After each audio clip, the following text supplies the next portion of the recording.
Hey y'all, it's time for rolling dice and taking names. In this episode, the guys will tell you about Everybody Lies, the new Batman-themed detective game, the new version of Galaxy Trucker, the expansion to Lost Ruins of Arnak, and the Scurry Report is back to review Crescent Moon. And Taste Buds will feature Flaming Hot Mountain Dew, and the boys are thrilled that Grape Pop-tarts are back. Hello and welcome to episode number 256, Walking on the Moon. This is Rolling Dice and Taking Names. I'm Tony. I'm Marty.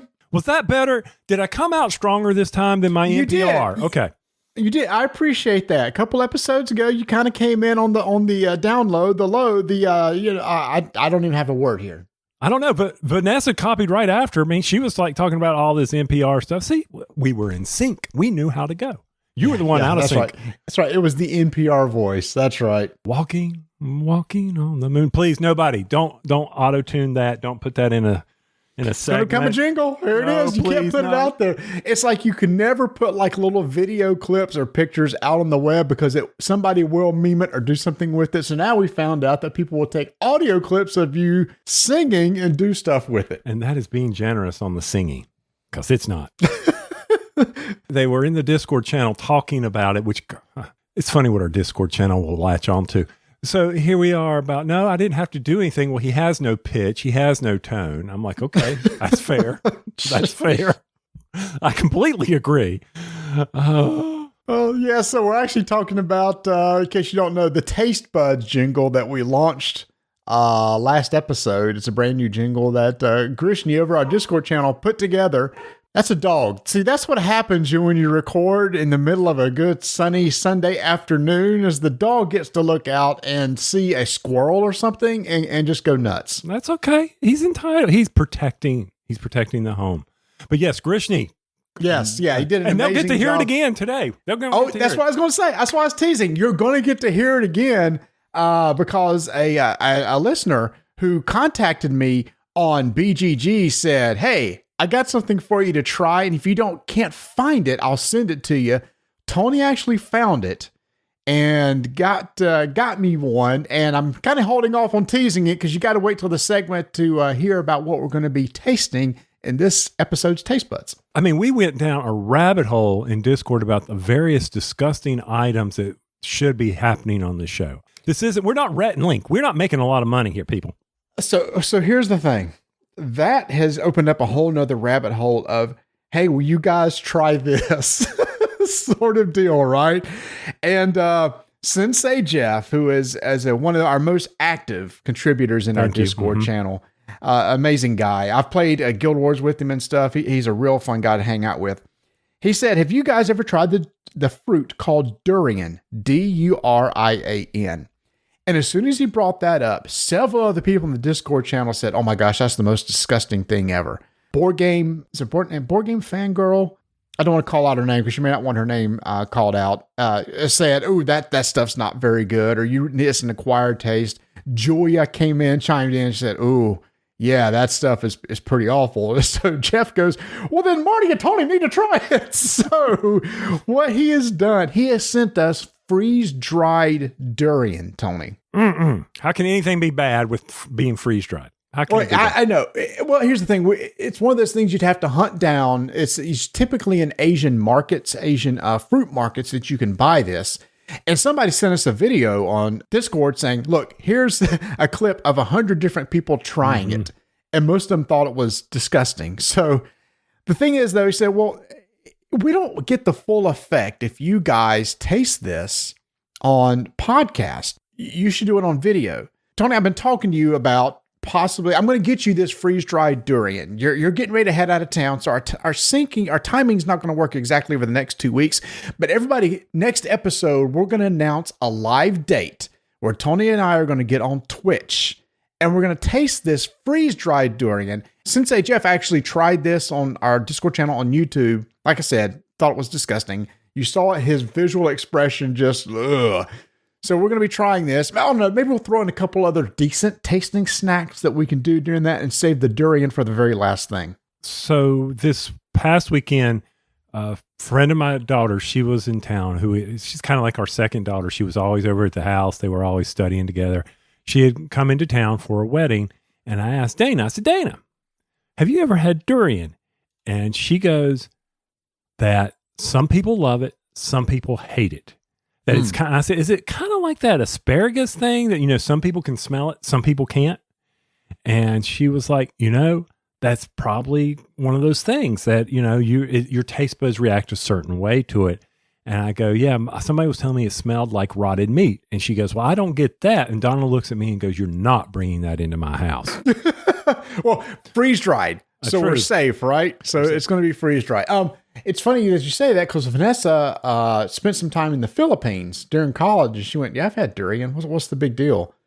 Here's the thing. She ate balut, which is, do you know what that is? I think so, but go ahead. Partially formed chicken inside of an egg that's left out in the sun to rot. And then you punch a hole in it and suck out the juice on the inside. And why? Why would you do this? I don't know. She said it tasted delicious. Well, so when I hear things like that, it always goes through my mind. Why would someone even think, let's try this? That's like, millions of years ago, so I said, I got an idea. It's like, what?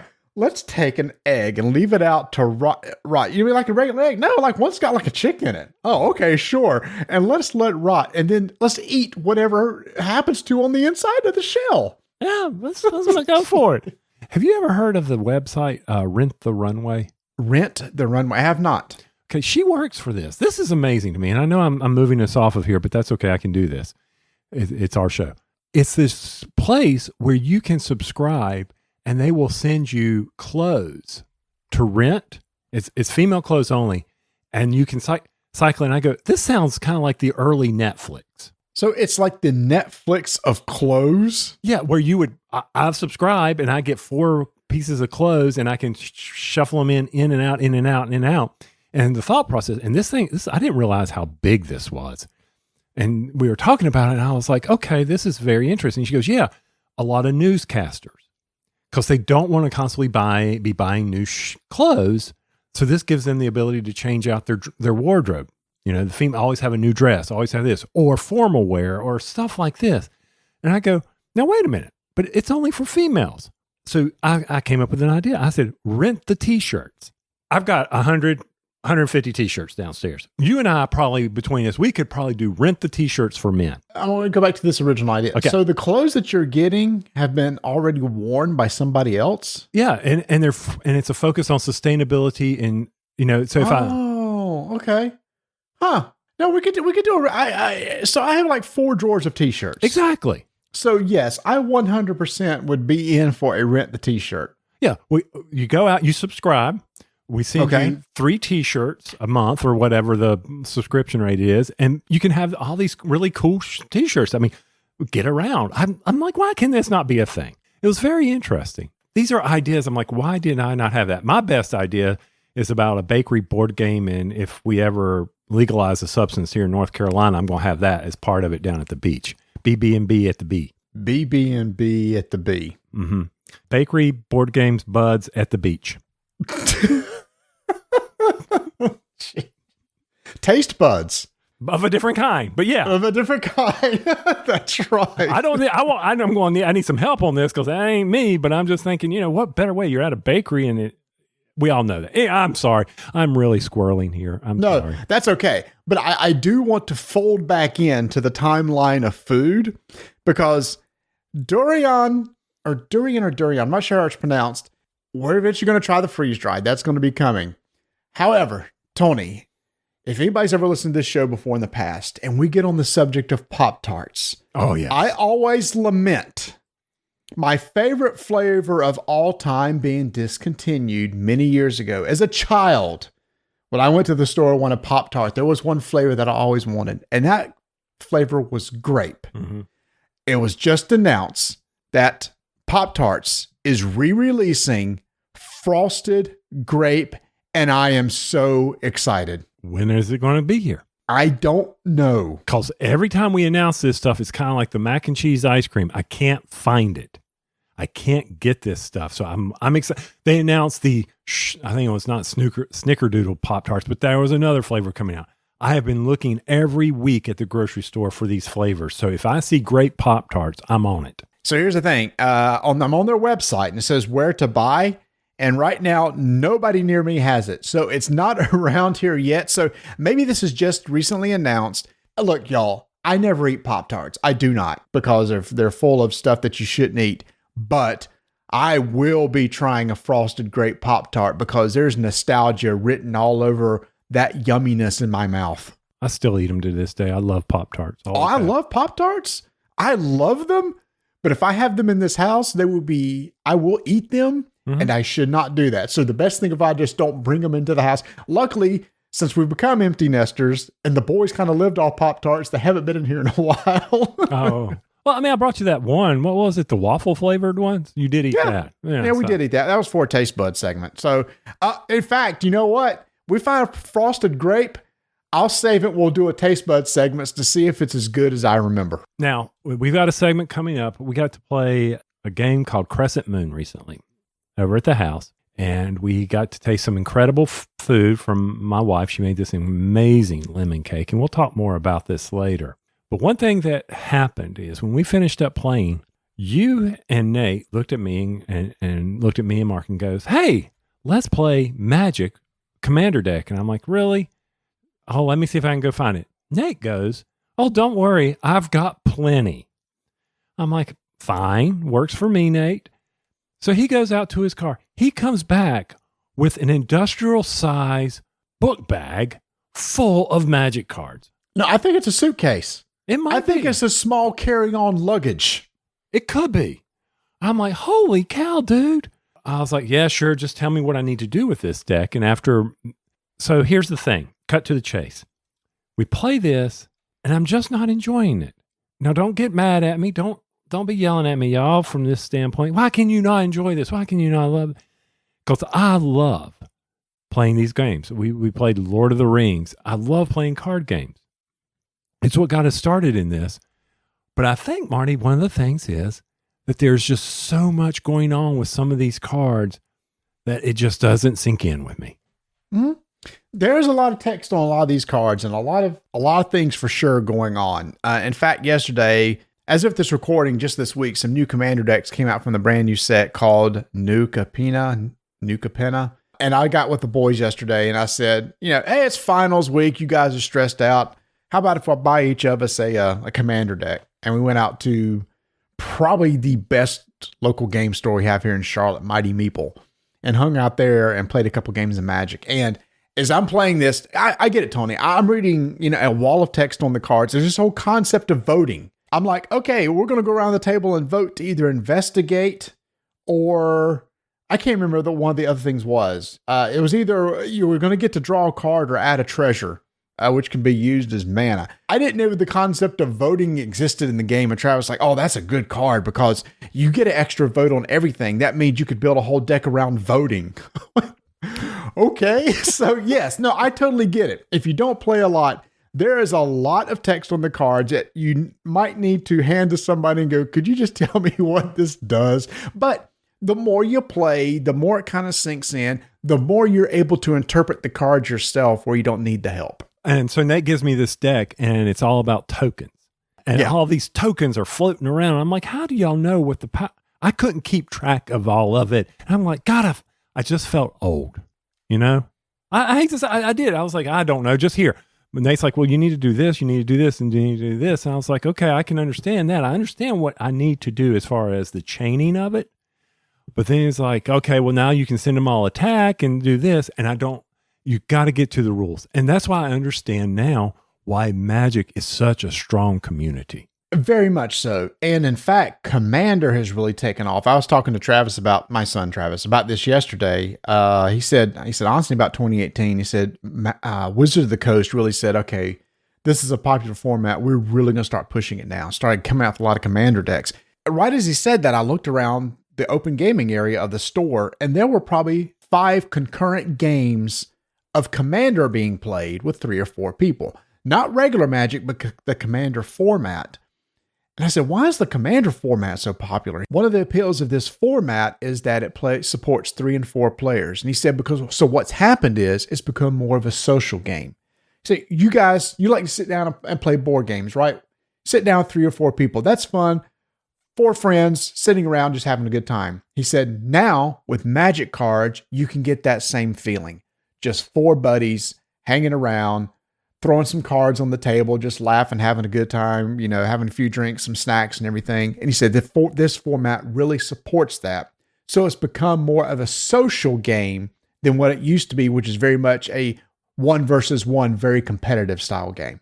I can see that. And it was. And like any of us, we really didn't care who won because Mark and I were sitting there like, whatever, you just tell us what to do, Nate. Nate's like, well, you need to go attack here. You need to go attack here. Well, I think Nate really wanted to win. But I was like, okay, let me take you out. And you had some angel of no death card going over there so no one could beat you. And I'm sitting there, I had a bunch of trees running around and I have no idea what Mark was doing.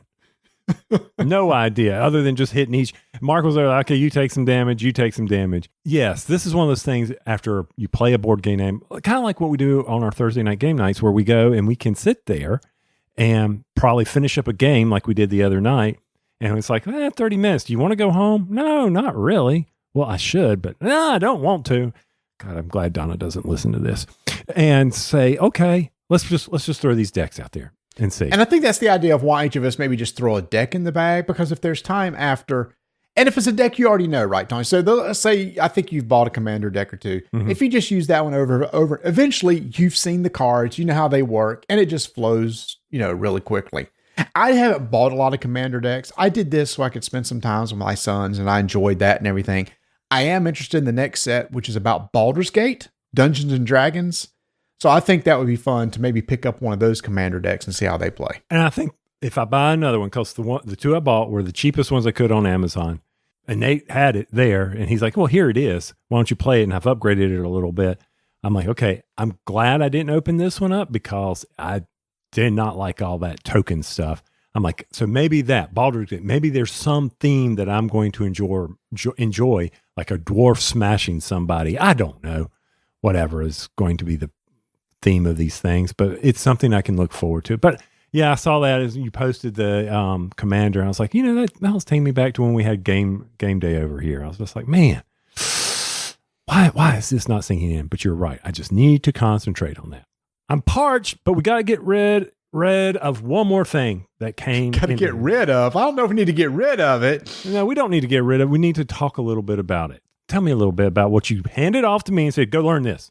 Yeah, that game Undaunted that we really enjoy by designers Trevor Benjamin and David Thompson? I've heard of them. They're, Yeah. Undaunted, one of our favorite game series. Well, guess what? They have a new game coming out on GameFound. It's a solo game, and it's called Resist. You and I got a prototype of it, and we're just going to do a little preview of what we think of the game, and it's going to be launching on GameFound on May 12th. Well, Tony, one thing we like about the games from David Thompson, Trevor Benjamin is the historical theme. And this one has like a theme I didn't even know anything about. Well, so Marty, this was back during Spain's Civil War. All right. It was, Spain's Civil War, 1936. General Franco was going through the land, oppressing the people. And then this resistance formed up. And they're trying to take back Spain. They're not, the Civil War was devastating to Spain. And if you remember, that's where Hitler practiced his his blitzkrieg on the people. It was just a bad time. And so you are the resistance fighters. You are trying to weaken Franco's hold. To me, Marty, this game is the solitaire nature. So first off, that's what sold me on this game. It's solitaire. It's a quick game. It's that lunchtime game. And another thing about this game, and I'm just going to go ahead and say it, is it's an ass whooper. Okay? Yeah. Well, one thing I like about this game is, I guess if you're really, really good, you can win. There's no win. Finish the game. Yeah, you got to beat 10 missions. You could finish the game in theory. But lots of time with this game, as you're playing it, you're basically get to a point where you could say, I'm just going to stop because there's a couple lose conditions that would cause you to automatically lose. And at the end of a round, you can just say, I'm going to stop right here. What's my score? And there's a little chart in the book that tells you how well you did based on your score. So it is kind of like, I'm going to see how far I can go before, can I beat my last record? No, I failed. I'll try it again. But it sets up really quick, right? I mean, you just got a deck of cards that you're going to draw from. Here's one thing. You read the rules and you think it's a deck builder, but it's not really a deck builder per se. No, there's no deck building to this. It's built during setup. You might be able to draft more cards later on certain events that occur, but other than that, it's a deck manager. When this game hits the table, the key difference that people need to understand is people are hidden or they are revealed. And depending on how they are played will determine certain aspects of the game. A round is very simple. You plan your actions. You decide which mission you're going to go on. You attack. You hopefully will defeat the mission or defeat some of the enemies. You clean up. You recover back to the top. Mm-hmm. And I mean, there's a couple losing conditions, one of which is, as soon as you lose to 2 missions, game over. You draw 5. And losing a mission is basically attempting it and not defeating That's right. So you've really got to know. And it's not like you come in there with some really big cards and you can just wipe the floor. When you reveal someone to fight for the resistance, they are now discarded and out of play. But if they remain hidden, they can come back and fight another day. Yeah, so basically they go back into your draw deck. But the thing is, though, usually the hidden side of the card isn't as powerful as the revealed. So it's all a timing thing. When do I want to play this revealed card and know that it's out of my deck forever? Or do I want to push my luck and use the hidden side and keep this card for a future turn? Right. And when you beat the missions, you get the victory points. That's how you get the victory points. Various missions have conditions that come. Did I defeat it? Then this action will happen. Or if I'm in a mission, it has the defend keyword, which will kick off early. The enemies you face, they have various defend, survive, or defeat actions, and they're not kind to you. They're going to hurt you. Yeah, so each mission has a certain number of enemies assigned to it. So let's say I'm going to do a plan. I'm going to do some things to try to beef up my guys, and then I'm going to do an attack. You add up the attack values of your cards. You pick the mission that you're going to attempt. You see how much damage you need to do to that mission to defeat it. But if there's any face down enemy cards, they flip up. And then, like you said, Tony, you got to deal with those. Some of those are nasty. It's like, if they survive, you need to draw survivor cards, which is another losing condition of the game. There's a stack of cards you draw. And if this ever the sum of the number of survivors that you draw is equal to 5, the game also ends. Civilians. You're killing civilians. They're survivor cards. They're civilian cards. Just so I don't want to pay $5. Sorry. I'm not paying $5 here. Yeah. So there's the other condition. And so here's the thing. And if you defeat a mission, but not all the enemies, you replace the one you defeated with a new mission, which brings out more enemies. So now there's even more at that new mission that just came out. So you see how this kind of ramps up over time to the point you just say, stop. I'm going to just go see what kind of score I got and see how well I did on the chart. So what's the key about the 2 decks? There's the one you draw from, and then there's the recruit deck. And then you've got to move people over because as you're discarding them, there's not that many options to bring people over into the recruit deck. Or from the recruit deck. I'm sorry, from the recruit deck. I'm messing up the terms. I've played it a lot, and unfortunately, I think that's one thing about the game. Once you get the gist of it, the terms just wash away. I know what I'm doing. I'm going to play hidden cards and revealed cards, and I'm going to pull from this deck or this deck. Marty, I played this multiple times, and when I say multiple, I think I've gotten up to 6, and I'm still not very good at this. It's a tough game, and that's what makes it good, right? So if you're going to look at backing this game, just know that, after a couple plays, I'm going to end up beating it. No. One thing I like too is when the game first sets up, they just say, just randomly set up the decks. You got the stack of cards, deal 12 into one deck, 12 into the other. One's the recruit deck, one's your hidden deck that you're going to draw from. The way to really play this game is, once you understand it, is recruit. You recruit cards and build the deck that you're going to be playing from. So you try to get the best strategy you can with those cards that you recruit. Yes, but there's only a couple cards that allow you to recruit. So it's hard. It's not that easy. Oh, I'm sorry. I say recruit. I mean draft. At the beginning of the game, you do a draft of cards to set up your decks instead of just randomly dealing them out. Gotcha. Okay.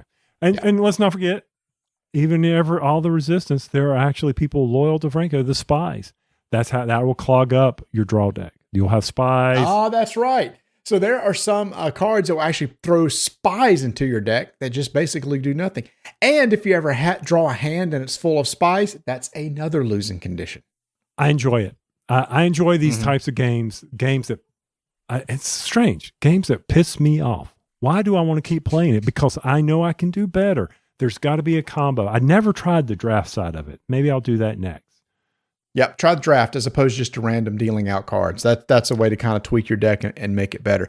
So yeah, this is, again, coming from the same designers who gave us Undaunted, the Undaunted series, plus War Chest. And the Undaunted, the winner of a BGG, Golden. That's right. The gold for a war game. And also runner-up was Red Flag over Paris, which we really enjoyed too. So congratulations to them. There's one other thing I will say before we get out of here on this game. And that is, I don't know about you, but the illustrations, something grabbed me about. Normally I art kind of washes over me, but there was something about the cartoon style of this. You know what it kind of reminded me of? What was the game from CMON that we played? The co-op World War I game? Oh, you know what I can't now think of the game. I can't either. I cannot think of it. I know. Grizzled.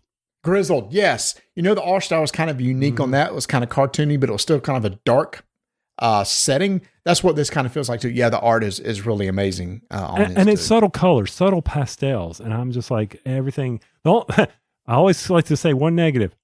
Why can people not find font size 12? Had to put on your reading glasses? I did. When you set up the mission deck, you have to pick era ones, a certain amount of era 1, era 2, and era 3. Yeah. I was like, good gosh, man. All you had to do was bring the box up a little bit. These are big cards. Come on.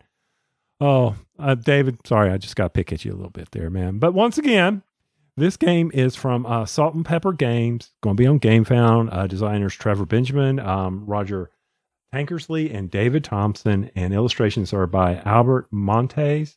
I hope I said his name correctly. It was very good. Hey, for me, it's a buy. Yep. And Tony, you said right before this you were parched, so you know what that's time for. Taste buds. Taste buds.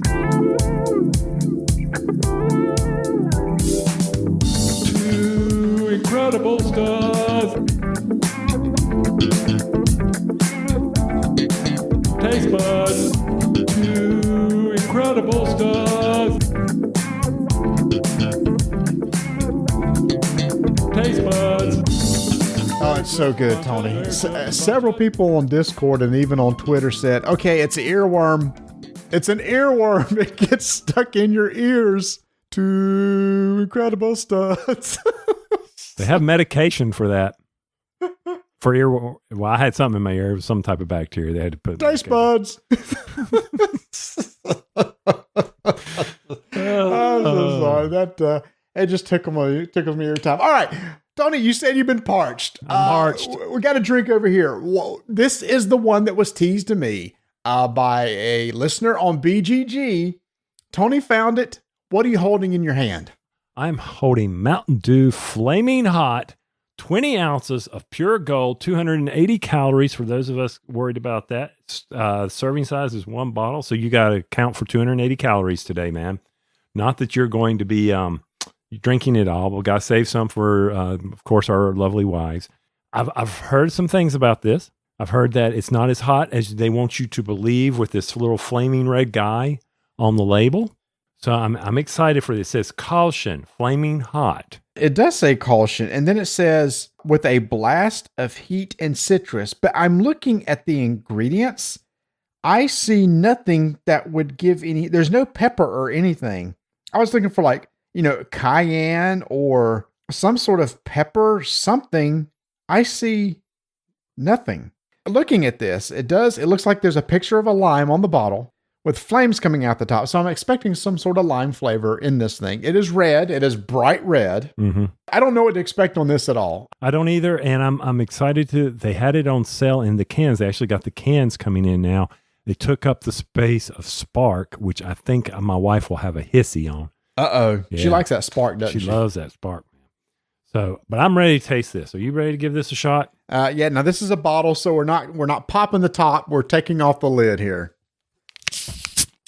Oh, there's a little bit of a pop there. All right, here we go. First, the smell test. Not, I smell. I smell nothing. Well, red. I smell Lime. Definitely lime. Yeah, I was going to say almost like a Sprite Mm-hmm. or cleaning solutions. Pine Sol. Mr. Quinn. It is. Mr. Clean. It smells like something I would use to clean the countertop. That's not good. No, fantastic. Well, that's what they say about Mountain Dew. It can run right through you. Just saying. It's true. Here we go. You Ready? ready? Let's do it. All right. It's got a little something. I get the burst of citrus at the beginning, and after it goes down, there's something that's causing, I guess, a little heat on the back of the throat. That's what I feel. That's what I got. The exact same thing. A little heat on the back of the throat coming through. It's not a strong lime like I'm used to, but there's a little heat there. Here's the thing. I would like this more if they didn't try to throw in the heat. Oh, yeah. The heat does really nothing for. Number one, it's not hot. It's not hot at all. Oh, you know what this reminds me of? Real ginger ale. You know how real ginger ale can have heat in it? It's hot. I wonder if that's the ginger. Did you see ginger? I did not see ginger in here. Blenheim is a very popular ginger ale that's made in South Carolina. It's local, but it's considered real. It's my son's favorite. And what there is in the regular Blenheim, there's a little kick just like this afterwards. And they also make a very hot one. This is like just a regular ginger ale. Yeah, and I mean, after tasting it a few times here, I'm not, the heat's gone away for me because it's already there. It's already on the back of the throat. Mm-hmm. Yeah, I'm with you. Yeah, get rid of the heat, and this would be pretty darn special. Yeah. Kool-Aid. It kind of tastes like a fruit punch Kool-Aid, maybe a little bit. Yeah. Okay, well, it does not rank up there as one of the tops. It doesn't replace Code Red or any of the other ones. If there was I don't know, I was going to say if there was a zero sugar, would I buy a case? I don't think I like the heat enough. Mm-mm. It's there. It serves no purpose. Exactly. I'm with you. It's not like you're going to go out and do a TikTok challenge or whatever challenge you want to do of Mountain Dew Flammin' Hot. Whereas something like ginger ale, you're expecting that heat, and that's just part of the experience of having ginger ale. A real ginger ale. Canada Dry is not real ginger ale, y'all. So let's go down and get one of those jelly beans that had the heat to it. Follow it with this. There we go. So anyway, it's okay. It's okay. If you're curious, I would say buy a single bottle and try it. Do not buy a whole case of it. No, I wouldn't either. I'm glad I held off because the cans were on sale, and I was like, ooh, 3 for $12. I could pick up 12, a 12-pack. Nah, I'm glad I didn't. So actually, you know what's sad is I put the lid on it so Donna could have some, and I don't think I'm going to go back to it either. Well, I have another drink in here thinking, it's like, oh, if this is hot, I need to, it'll clear down. Yeah, I don't need to. I don't know. Here's the thing. I like the initial taste. I like the punchy part of it, the citrus. No, it's not doing anything for me, man. That's okay. Hey, you can't like everything. You can't. And that's why we're here for y'all. We're here for you so that you don't have to experience this stuff if you don't want to. And everybody's like, yeah, I didn't really care to know whether Flammin' Hot was good or not from Mountain Dew. I mean, that was a good $4.27 wasted. That's coming out of the RDTN budget there, big boy. I will tell you, when I saw it, it's like $1.99 for this. I can go get a 2-liter that's on sale right now for $1.25. What is going on here? Yeah, they get you in the single bottles. They always get you at the drive-through. Is that a quote from something? Yeah, it's Lethal Weapon 2, was it? Was it? And in the drive, it was the one with Joe Pesci. Yep. Was that number 2? I can't remember. It's not worth $5. He was in number 2. Okay, yeah, because they go to Subway and he doesn't get the right sandwich, and they always in the drive-through. I'm not using the right word. Oh, that's right, because he uses. That's right. Now I can picture him saying because he drops an F-bomb in yeah, that. He does. All right. We got some games to talk to, but first, a very exciting announcement, y'all.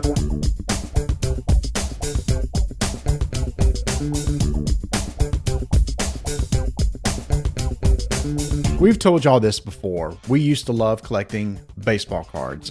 Tony started in the 70s too, but we really got into it in college, and we always wanted to be able to protect our investment and also to be able to enjoy them. So very early on, we loved to get like 3-ring binders and sheets to store our cards in. And one of the sheets that we always tend to really enjoy was these sheets made by Ultra Pro. They would hold 9 cards.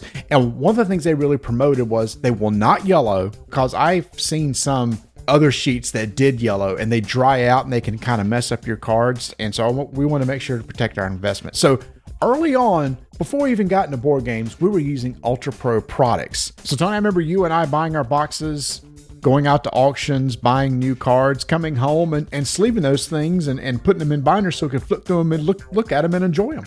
We did.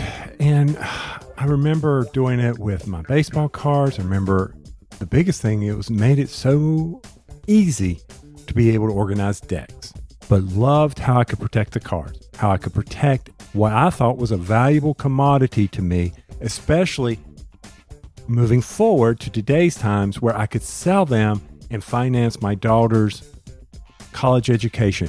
Didn't sell a one of them.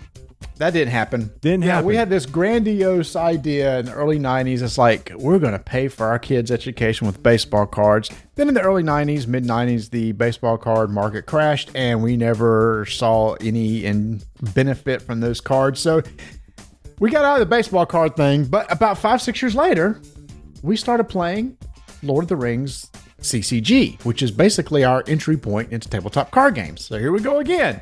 We're buying all these cards. We're sorting their cards. It's like, wait a minute.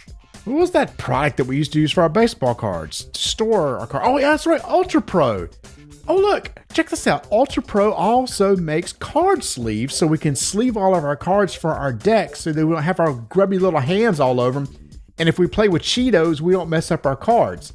So we had a way to sleeve our cards and protect them. And then I would put them into binders and put them in numerical order so I can flip through. Like you said, Tony, it's very easy for building a deck.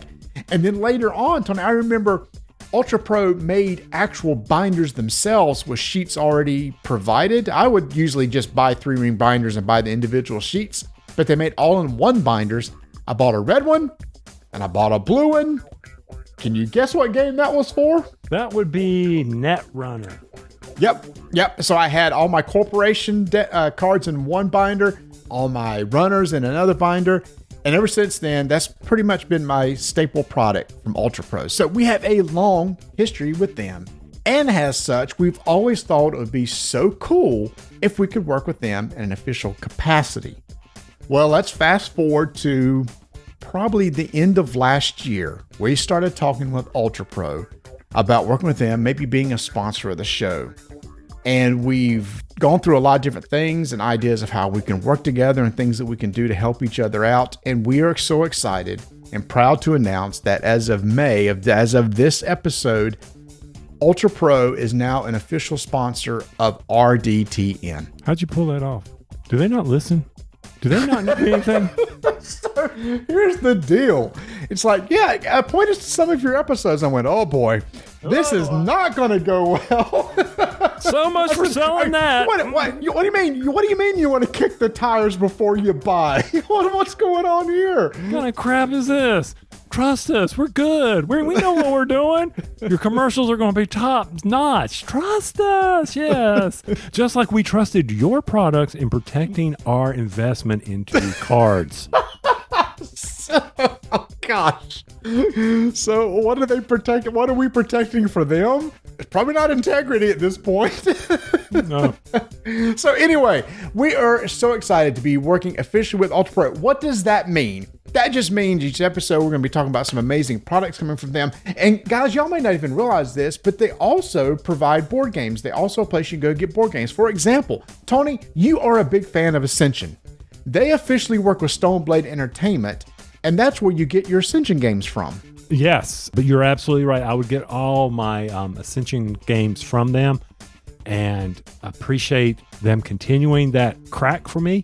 Having to play that game, so good. I'm going to their website right now. And what people don't realize is Ultra Pro, not only it's cards, but they have the comic protectors.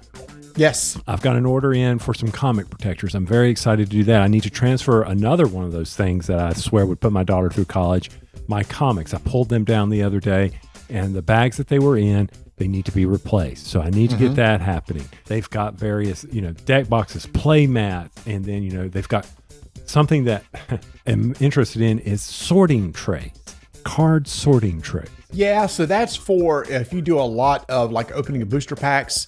You remember how we used to sort cards by, hundreds, tens, etc., and then we would, get them put in the right order. So as you open up decks of cards, you would put them in certain slots on the tray. Here are the 10s, here are the 20s, the 30s, 40s, 50s, etc. So you can easily make sorting a lot easier. So that's kind of what that works. Earlier in the show, we talked about Commander and Magic. They work together with Wizards of the Coast and have official Magic the Gathering branded products, play mats, sleeves, deck boxes. So if you're really into Magic and there's a certain commander or a planeswalker that you like, almost guaranteed they probably have a play mat of it. One of the things I really like from this very simple idea is a play mat tube. It's like, these play mats, they won't stay rolled up in anything. They have a clear play mat tube for sliding your play mat in to take care of your play mats. So they have a lot of different products. And here's the thing, y'all. Starting right now, if you go to their website and you order anything from them, when you check out, if you use the code RDTN, you'll get 5% off your order. That is not like a limited time, as long as they are the sponsor of our show. And who knows, next month, they may listen to an episode and go, okay, this just ain't working. So maybe this is a limited time offer. Yeah. But you want to go out to Ultra Pro, throw some stuff in your cart, use code RDTN and get 5% off your order. Shards of Infinity, Killer Bunnies. They got all these games. Oh my heavens. Tons of stuff out here. See, now I'm going down another little rabbit hole just looking at their, how many pages is this? This is a total of 10 pages on games. Cuban Missile Crisis. We like that game. They've got that on their that's way. Right. Yep, enjoyed that. And an upcoming episode, we're going to be talking about Ascension Tactics, who is also from Stoneblade Games and Stoneblade Entertainment. So maybe they'll eventually have that in stock too. They can sell. So, y'all, we're excited. Ultra Pro has been a part of our hobby in some shape or form since probably the 80s. And to be able to work with somebody that we have so much respect for, so we're just thrilled to death to have them on board. So show them some love, y'all. If you want to help us out by showing that their investment might be worthwhile, go make sure to go check out some links. We'll have some links in the show notes. Head over there, check them out. Buy some sleeves. Everybody always needs sleeves for not just collectible card games, but just your games in general, ways to protect your investment. And Ultra Pro has you. And by the way, I have albums from the early 90s, looked at them, all the cards in there, crisp, they look great. The Ultra Pro sheets are not crinkly, they're crisp and clear, so they do stand the test of time. That's ultrapro.com.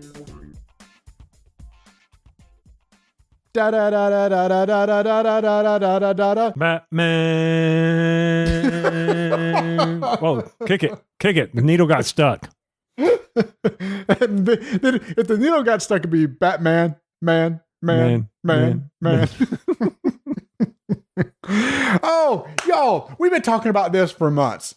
Portal Games announced in their detective series of games a new Batman themed game called Batman Everybody Lies. Tony, you and I sat down. We played this game together. We played the first of 4 scenarios. It's a prologue plus 4 other scenarios. We sat down as characters. Catwoman, I played. You played Vicky Vale. Mm-hmm. And we were out to solve a mystery in Gotham City.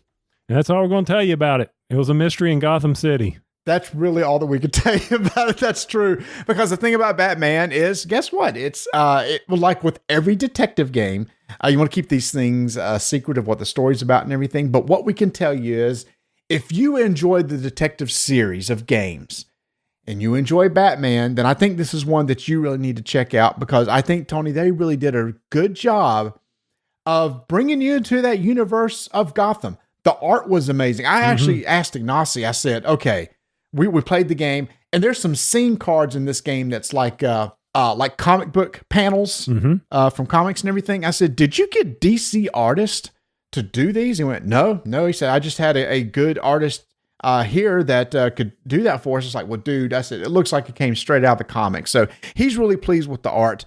The art does look great, and I do feel like I was in Gotham. What are you going into when you start playing this game? First off, you're not Batman. as Marty said. There's 4 characters that you can be, and one of them is not Batman. Yeah, so you have Warren Spacey, Mm-hmm. Vicky Vale, Harvey Bullock, and Catwoman. Yes, but you will come across various characters from the Batman universe, like Batman. So if you think my singing's bad, you should hear my Batman impression that Marty got to listen to a card that we were reading. I was Batman, and I felt so bad for him. It was good. So No, we it actually, wasn't. there's in classic detective form, there's different locations you can go to. Mm-hmm. One of those is the Batcave. Yep. And, Batman. And I guess, Tony, everybody knows where the Batcave is. You got Vicky Vale walking up into the Batcave. Actually, this was Catwoman. It was Catwoman that went in there. That's true. That would make sense. But see, now we're giving something away. We shouldn't be giving it away. So I know, but that is just a location card in the game. So there's several locations. There are several locations in this game that you get to move to for freely. The Gazette. You get to move to the Gotham City police headquarters and stuff like that. But so people may be wondering, well, I've played detective before. What's different about this game? One thing is it may be streamlined a little bit. There's really only, when you go to the website, just like every other game, you must have an internet access to get to the back computer or the computer that you're going to be using to play the game. And you're going to enter in file numbers. And that's the only thing you're going to be entering in. There's not like fingerprints or DNA or analysis or anything like that. It's strictly file numbers. The game is driven through cards that you'll read through, and at the bottom it'll say read file such and such. In classic detective form, you take some notes, you write down some stuff. Usually at the end, you'll get some investigation tokens, and that's kind of your main resource, Tony, in the game to be able to move around the city or to be able to trade in tokens to get special character tokens, which, Tony, is actually one difference in this game is personal objectives. when you start out the game, you have a personal objective. Mm-hmm. But I want to build on what you said there as far as what's different from the other detective series. This was probably one of the big things that I enjoyed the most for the game was it seemed easier for me to track how long we've been playing. Okay. All right. So Vienna Connection, Detective, it's been a while. You play them one, done. You and I, we could probably go back and play them all again and not remember anything. Sure. 100%. 100%. That's so true. I felt like, okay, I exhaust the lead. I move the counter. Ignacy must have been thinking of me because it was simple. Did we exhaust that lead? Yeah. So I never felt like I was lost in the time. I guess in Detective, there was this complexity of moving the cars around and getting to the locations. Here, it was simple. To go to this location, you just you can either go there for free or you spend evidence or investigation tokens and another character token, and you're able to go there. It was so simple. Yeah. I think in the original game, the places that were further away took time to get to.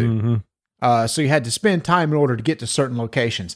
That kind of concept is kind of gone right here. So the game tracker, the time tracker, the round tracker of the game is when you pick a card and you read it, you need to move the tracker every time you pick up a card and read it. So the goal is try to solve the case before your time runs out, but you're also measured on how well you do. Because at the end of the tracker on the game board, there's a green zone, yellow zone, and red zone. If you can solve the case in the green zone, your score will be higher than you would if you're in the red zone. And also kind of tracks how well that you do too. So you can compare to somebody else. Oh, I solved this case in the yellow zone. How about you? Oh, I solved it in the green. It's like, oh, yeah, whatever. Stop flexing on me with how well you do and everybody lies. I was pleasantly surprised at how well we did. Oh, we did pretty darn good. Mm-hmm. This case took, about 2 hours? Yes. The first case? Yeah, even with our speed reading. Oh, whew. Now, y'all, there's a lot of reading. This is typical, a lot of reading of the cards, but also a lot of the files that you're going to open up may be newspaper clippings. So you're reading maybe some newspaper articles or other letters and stuff. Again, I don't want to reveal too much, but it's when that you go to the computer, there's a little bit of more data that's given to you, and you're, again, trying to piece together an objective, a main objective for the scenario, plus personal objectives. And the personal objectives, that new thing I really liked because it could create a little tension within the group. And here's what I mean is when you want to work on your personal objective, you need to have your character token that you can turn in. To get your character token, you need to turn in 2 investigation tokens. Well, remember what I said? Those investigation tokens are kind of the main resource of the game. So those are also used to maybe move around the board and help on the main objective. So you can't hoard all those yourself, Tony, because if you use all those in order to turn your personal objectives, you're not leaving any in the pool for the main objective, and somebody else may get upset with you for doing that. Yes. You got to work together. Did you feel like we were out solving a mystery here? Did you feel like we were trying to be detectives? I did. And again, it's the personal objectives thing that I also dug too, because I kind of on the side, I knew it's like you said at the very beginning of the scenario, Catwoman, who I played as, was given a goal. You want to find out this, which is different than your goal. And when you work on your personal objective, there is a separate deck of cards that you pull from that gives you information about your own personal objective that's different from the main objective deck. I was so bent on trying to solve the main case. As we were reading these cards, what clues? Where are the clues that have been written in here? How is Ignacy trying to get me? Because everybody lies. Every one of these characters I interviewed, I felt that's where I went into the mind is they're lying to me. They're not telling me the complete truth. So I guess having watched so many crime shows on CBS that I'm sitting here in that mentality of, I can't trust anybody that you're reading to me. Right. Okay. And when you play these games, if you don't listen intently or get engaged from that standpoint, you can get lost in the story. You may not pick up on something. So you got to pay attention. That's very important in these games. And I know some people have talked about it in the past and, I wasn't as engaged. You're going to get out of this game what you put into it. 100%. And I also think the group that you play with will also make a huge difference too. To me, like I have the same feeling with this game I did with Original Detective. To me, this is get some friends over, get some family over. This plays from 2 to 4 players. So you can get up to 4 people over. Order some pizza, be able to have a place that you can spread out a bunch of evidence cards that you're going to be reading everything and just enjoy yourself for a couple hours and just get into it. If you want to role play a little bit, there's absolutely nothing wrong with that. If you want to really get into the character and in the scene. But like you said, the more you put into it, the more that you'll get out of it. And don't make it so mechanical, just enjoy it. And you do need to take notes. Tony was scribbling notes for 2 hours, basically. It's like, wait a minute. This person sounds familiar. You need to scroll back through your pages, go, yep. Early in the game, you mentioned this person right here, and this person was blah, blah, blah, blah. I don't want to say too much. It's like, oh, that's right. So that person couldn't be blah, blah, blah, blah, blah, blah, sort of deal. Mm-hmm. So all that you need to, over a course of 2 hours, to be able to track and coordinate all this little bits of information that you get, because at the very end, when you're saying, okay, do we think we have a solution? Let's go to final report. And then it's going to ask you questions about the main objective. It'll ask each of you questions about your personal objective. And at the very end, give you an overall score. The thing is though, you have all these options of different lead cards that you can follow. It's picking which ones to do that makes the most sense. But a lot of those may be dictated by how many resources do you have? The first time you go to some of these locations, they flip over to the exhausted side. And the next time you go to them, it takes a few more resources. It takes an extra token to get to the exhausted side of a location. Now, once you do it, flips back to the unexhausted side. It's one of those things that every time you go back to a place you've been to at least once, it's a little bit tougher to get to. It's going to take some more resources. So you want to make sure to be as efficient as you can with that resource pool that you have. So again, if you like Detective and you like Batman, I think this is a really good merging of these two different types of things. I think the art is really good. You get a good group of people to sit down and play. If you know this universe, there's little Easter eggs in here.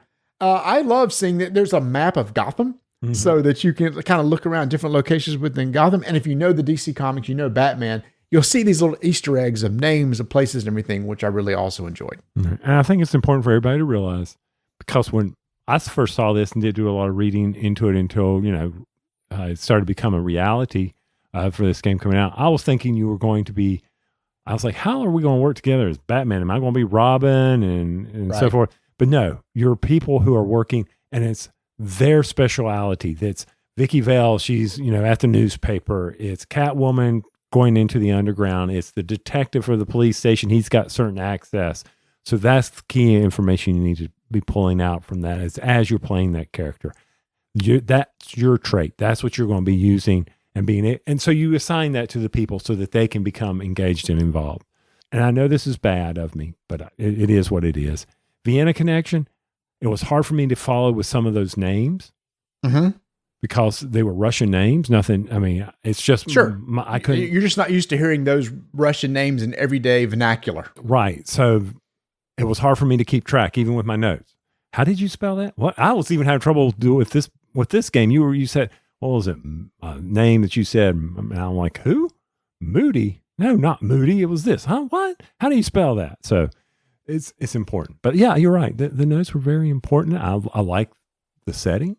Be interesting to see how we do on future ventures. So I'd be curious to see, hey, if it does well, maybe we'll get some more adventures within Gotham City.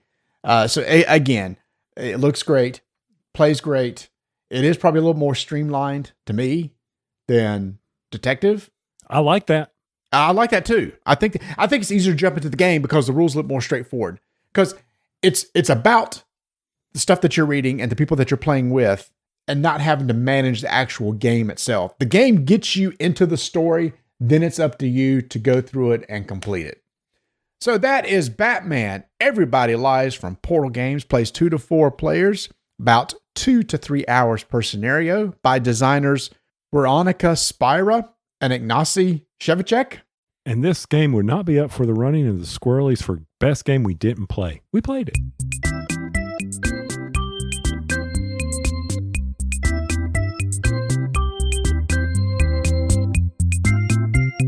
All right, you just heard us talk about Batman Detective, so you may be wondering, so where can I get this and pre-order it? Well, you can head over right now to portalgamesus.com, which will take you to portalgames.pl/en if you speak English, and you can get the game right now.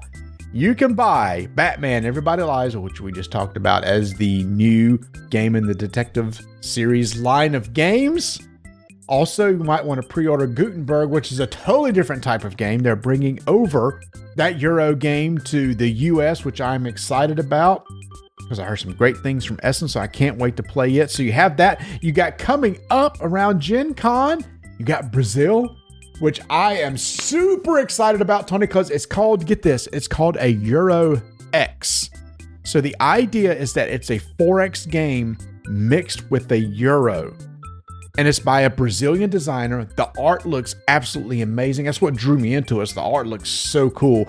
And I know with our game group, Tony, they like 4X games. They like Euro games. So if this really works of a Euro X game, this is going to be a big hit for our group for sure. So there you go.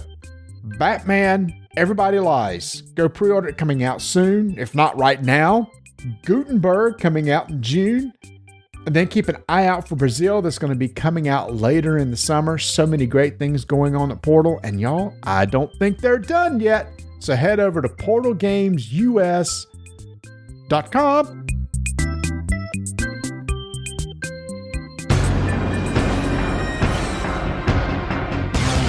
Five-minute initiative begins in 3, 2, 1. We got on the table a game, a blast from the past. Galaxy Trucker from Vlado Shavato from CGE. Here's the rules. Build a ship, explore the verse, collect victory points. All you need to know about the rules, Marty, because there's a lot of things about putting your ship together and you got to follow those rules. Yeah, so it's really interesting. I've played this game once. And that was many, many years ago when I went to Dragon Con. I think it was like 2011, 2012. So I only got to play it one time. So I don't remember much about it. So when you retaught the rules of basically, you got all these tiles that are turned face down in the middle of the table. And then you're going with one hand, you're going to flip it over and try to build up your ship. It's like, okay, so why? It's like, well, Marty, because we're going to be facing these cards that I've dealt up out here. This may do things to you. You might get some really cool cargo that provides you victory points, or you might have somebody that's trying to, these meteors that you're trying to deal with. I went, okay. He said, yeah. So Marty, what you want to do is make sure your ship has some lasers. For shooting those asteroids. Oh, okay, I'll do that. Make sure you have some storage bays for collecting those resources to get you victory points. Oh, Okay, I'll do that too. Well, Marty, hold on. You need to make sure you have like pods for people to be in, because you might need to send people to a planet to get those resources. Oh, okay. Oh, Marty, wait a minute. You need shields? Jeez, Tony. Oh, what for? Well, because if something hits you, you don't want to take damage. Okay, I'll do that too. Oh, Marty, you need engines. Okay, well, that one makes sense. All right, go. Oh, okay. So I started going to building a ship. And then when somebody finished, they flipped over a stopwatch or a timer, sand timer. We were limited to how quick we had to finish the ships. And then when we were done, it's like, okay, let's see how we did with all those cards. It was like, whew, that was a whirlwind. It was but it's fun. I'm sorry. It is fun. It is fun. And I was really stressed out because there are all these little rules that you have about what needs to connect to what and everything. And then what was so funny is we played with Mark, who's played before. And after we finished the first round, you said, okay, let's make sure everybody has valid tiles on their card or something like that. And it's like, yeah, Mark, you can't have these two edges up against each other because there's a certain rule that you can't have a connector to a blank space. And went, oh, so you had to remove that. Or what was cool, Tony, was if you have like a whole section of tiles that's held onto the ship just by one connector and you take damage, you lose all those tiles. They're floating away in space. So you're going to take negative. And when your engines are firing, it's a race to get back because you're picking up some cargo and bringing it home. And whoever gets home first gets more victory points. And you actually play it over 3 rounds. So as the ships get bigger and better, but also the people out there are trying to take your stuff, and meteor storms are getting more intense. So there's a lot more to it. And probably one of the things that I like about this game that, I always encounter is when you draw a tile, you don't have to play it. You can put it back on the pile face up so others can get it. Like I don't have a place because the minute you take a second tile, whatever's on wherever you place that one on your board, it has been welded into spot. So I like that. You're able to look at it and say, I don't want this put away. Maybe I'll come back to get it, but you also risk someone else will now see it. So this race is constantly going on. Learning the cards. That's the challenge for all of this game. How the cards interact, how the meteors work, how the pirates work, what you're going to do. The combat cards were hilarious. So what did we come out of this game with? Probably one of our favorite stories for the year is going to be how Mark took a shot up the back end and it destroyed his ship. Because he had no shields back there or no lasers or anything. Because here's the thing that's really interesting too, right? Is when a meteor comes your way, you got to roll dice and you're placing your tiles on a numbered grid on your board. And the die will tell you which direction that meteor or something's coming from. So you want to make sure maybe that you we didn't mention this. You got to have batteries to power your shields so there's all these little things you got to keep track of. I didn't realize this. So this game first came out in 2007. I didn't realize it was that old. And this version that we just got is a brand new re-release. And if you have the original, here's the difference between the two. There's new art, more ship tiles, tweaked card effects, and streamlined gameplay that consist of only a single flight through space, but you may want a longer, challenging experience where you do a 3-flight game, which is where you can do the different ships. So I love just the single flight games. That's one of those you can just sit down, do a single flight on a single ship, and just kind of reset and repeat sort of deal. And I can see where this is one. It plays, 2 to 4 players, and I can see where Donna loves her Carcassonne, so I can see where she and I would be doing this. This is one of those. It's a fun game. Yeah. And what a single flight maybe what takes 20 minutes, 20, 30 minutes at the most. Once you know the cards, it only takes 20 minutes. The biggest time is basically building your ship. And if somebody's really, really good at building their ship, it'll go a lot quicker. Yes, it will. If they know how the pieces, that's one thing. If you play against someone who knows all the various pieces and how they connect, they will mow through that. And that's one of those things. That's okay. So really enjoyed it. That is Galaxy Trucker. This is the re-release from CGE Games. I'm sorry, Czech Games Edition. It's not CGE Games. Well, I think they go for CGE for short. CGE for short. And this is from designer Vlada Shavato. 5-minute initiative is complete.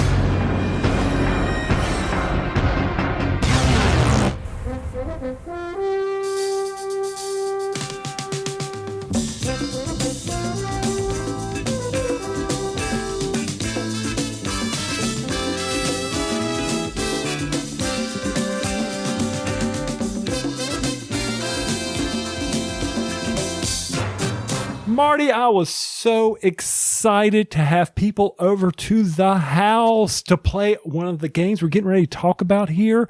I got to show off my game topper to the Scurry reporters, Mark and Nate, and I was able to throw it out, get the table out, put it on top of another table so you wouldn't spill a bunch of stuff. I had that game topper all Scotch guarded so you wouldn't tear it up.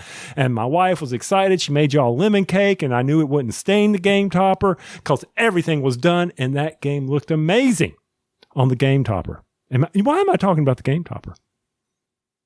I was asking you a question. I don't know, Tony. Rhetorical. I don't know. There's three people sitting here. We don't know who you're talking to. It doesn't matter if somebody chime in, or is this just like a normal game day when the four of us get together? We all just sit around and look at each other. Oh, that could be it. Yeah, so first off, Nate and Mark, welcome back. I haven't realized this, but because of the all the pandemic stuff, we all haven't got together and recorded since April 7th, 2020. And for those who don't know, Mark and Nate are some of our gaming buddies, along with our other buddy, Bert. And these two guys will come on and do a deep dive of a game, especially one that we feel deserves some expertise and intelligence that Tony can't provide. So, guys, welcome back. Well, why aren't they on constantly? Yeah. Well, that's fair. That's fair. That's an actual point there. So, yeah, y'all came over. It was a great day of Are you gaming. going to let them talk, Tony? No, I'm trying I'm to not. throw it to them to let them talk some. Mark, kick us off. All right. Well, thanks, guys. It's good to be back. Yeah, and Tony, yeah, we had a great time playing at your house. The Menor cheese was excellent. The lemon cake was excellent. It was great to play on a game topper. That really just makes a game day. To have that there, to hold your cards, have the cup holders and the felt on the table. It was really nice. Really enjoyed it. It's great to be back among other people getting to play games. Hey, I was just glad y'all came over. I mean, it was a great day until that very last. Well, it was a great day for Nate. He continued his streak, Marty. Yeah, and we'll get into that too. But yeah, so why are we talking about Game Topper? Number one, because we enjoyed our experience on it. That's the first time, Tony, I've played on the one that you have. I remember when I first sat down, it's like, I've got a drink. What am I going to do with this drink? And you said, well, here you go. I put this little attachment into the rail here, and you got a little cup holder. And I said, ooh, sweet. So we all had those. So it was very nice, very sturdy. And the reason why I talk about it is because there is a Kickstarter going on right now. And it's going to go through May 27th. Now, Berkey, who owns Game Topper, said this is his Kickstarter 3.5. This is only a very short Kickstarter that the focus is going to be on the Mycroft, which is a 4x6 table, their largest. But now the leg kit is compatible. And now all of us have talked about, it's like, Tony had it on the table and everything, but it was a tad tall. We said, we wish this was a couple inches lower. Well, guess what? If you buy a Game Topper, you can buy a leg kit to attach on it and get the perfect height for yourself. Yeah, I didn't have any issues, but I'm not short like y'all. Well, that's fair. Oh, that shut him up right there. I shut it down. That's happened right there. I got nothing. I mean, apparently you are correct. And what game did we get to play on that incredible game topper? That was Crescent Moon from Osprey Games, Marty. It took up the whole table. I'll give it that. Here's what's interesting about it. It took up the whole table, but it wasn't the map that took up the whole table. The map was actually pretty small. It's the card market that took up the whole table. Yeah, so this is from Osprey Games, the designer Stephen Mathers. The artist is Naveed Rahman. I would especially want to mention him because this has a Middle Eastern Arabic theme to it, and the art style is really a lot like the art style you'd see in the Middle East and everything, and it's colorful. It's just absolutely gorgeous. So a great job from the artist there. And so guys, when y'all read the rules and we were reading this, we're like, okay, this reminds us of some other games. This is a game that has some area control. Each faction's asymmetric. It only plays 4 or 5 players.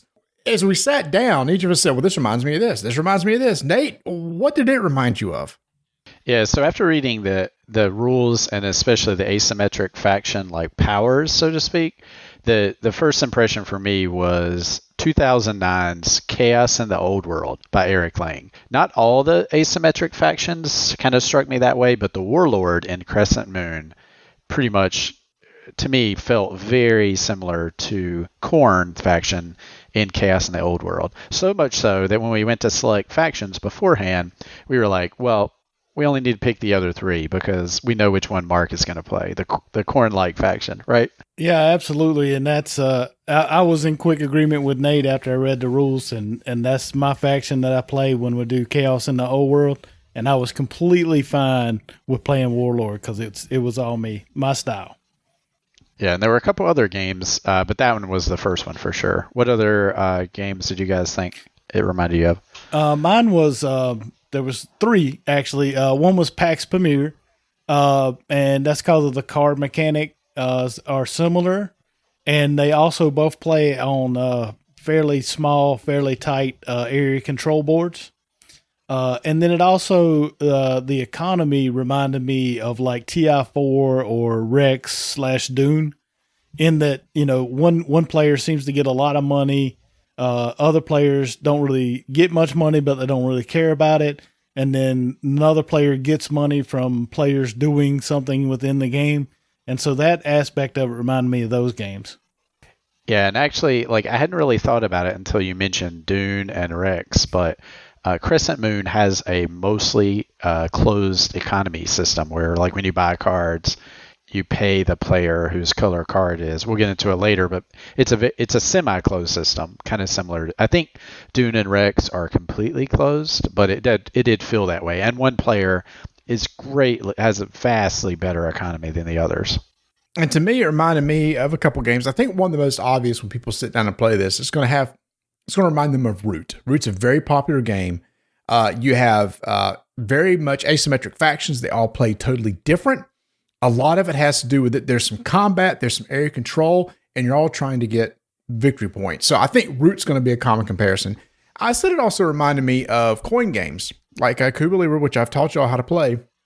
And the reason why is because there's two concepts there. There's control of spaces. You basically have hex tiles on the board. Each time you set up the map, there you can use a random generated map, or they have suggestions for a map in the back. But if you control a hex tile, there's you called to have control, but you can also influence a tile. And that influence control is very much like Cuba Libre, where there's somebody may control it, but somebody else may influence it. And so it reminded me of that one. Tony, did it remind you of anything? So I'm not as deep as y'all, which is obvious. So for me, I was sitting here thinking, did it remind me of anything? Not off the bat, but later I was thinking, how could this not be Small World-ish? Okay. Because you had asymmetric factions, you had area control, you had battles, the map, you had adjacencies that you had to deal with, just like in Small World. And so I'm like, okay, for my simple brain, that's what it means. That's what it reminded me of. No, I'm picking up what you're putting down. I appreciate you, Mark. I appreciate you. So before we get into this, Tony, you are the best at very succinct, concise rules. How do you play this game? Well, which faction would you like me to discuss? Well, just the basic. Every faction plays totally different, right? But pretty much just the basic, what's the turn structure like, and what's the goal here? Oh, man, the goal. It was intense. It took a lot of time for us to understand, but it was to get the most victory points. Oh. Amazing. I know. So ingenious. Yeah, and it wasn't like the victory points all came at the end. No. Every faction had its own way of getting victory points, so there was the complication of this game. There you go.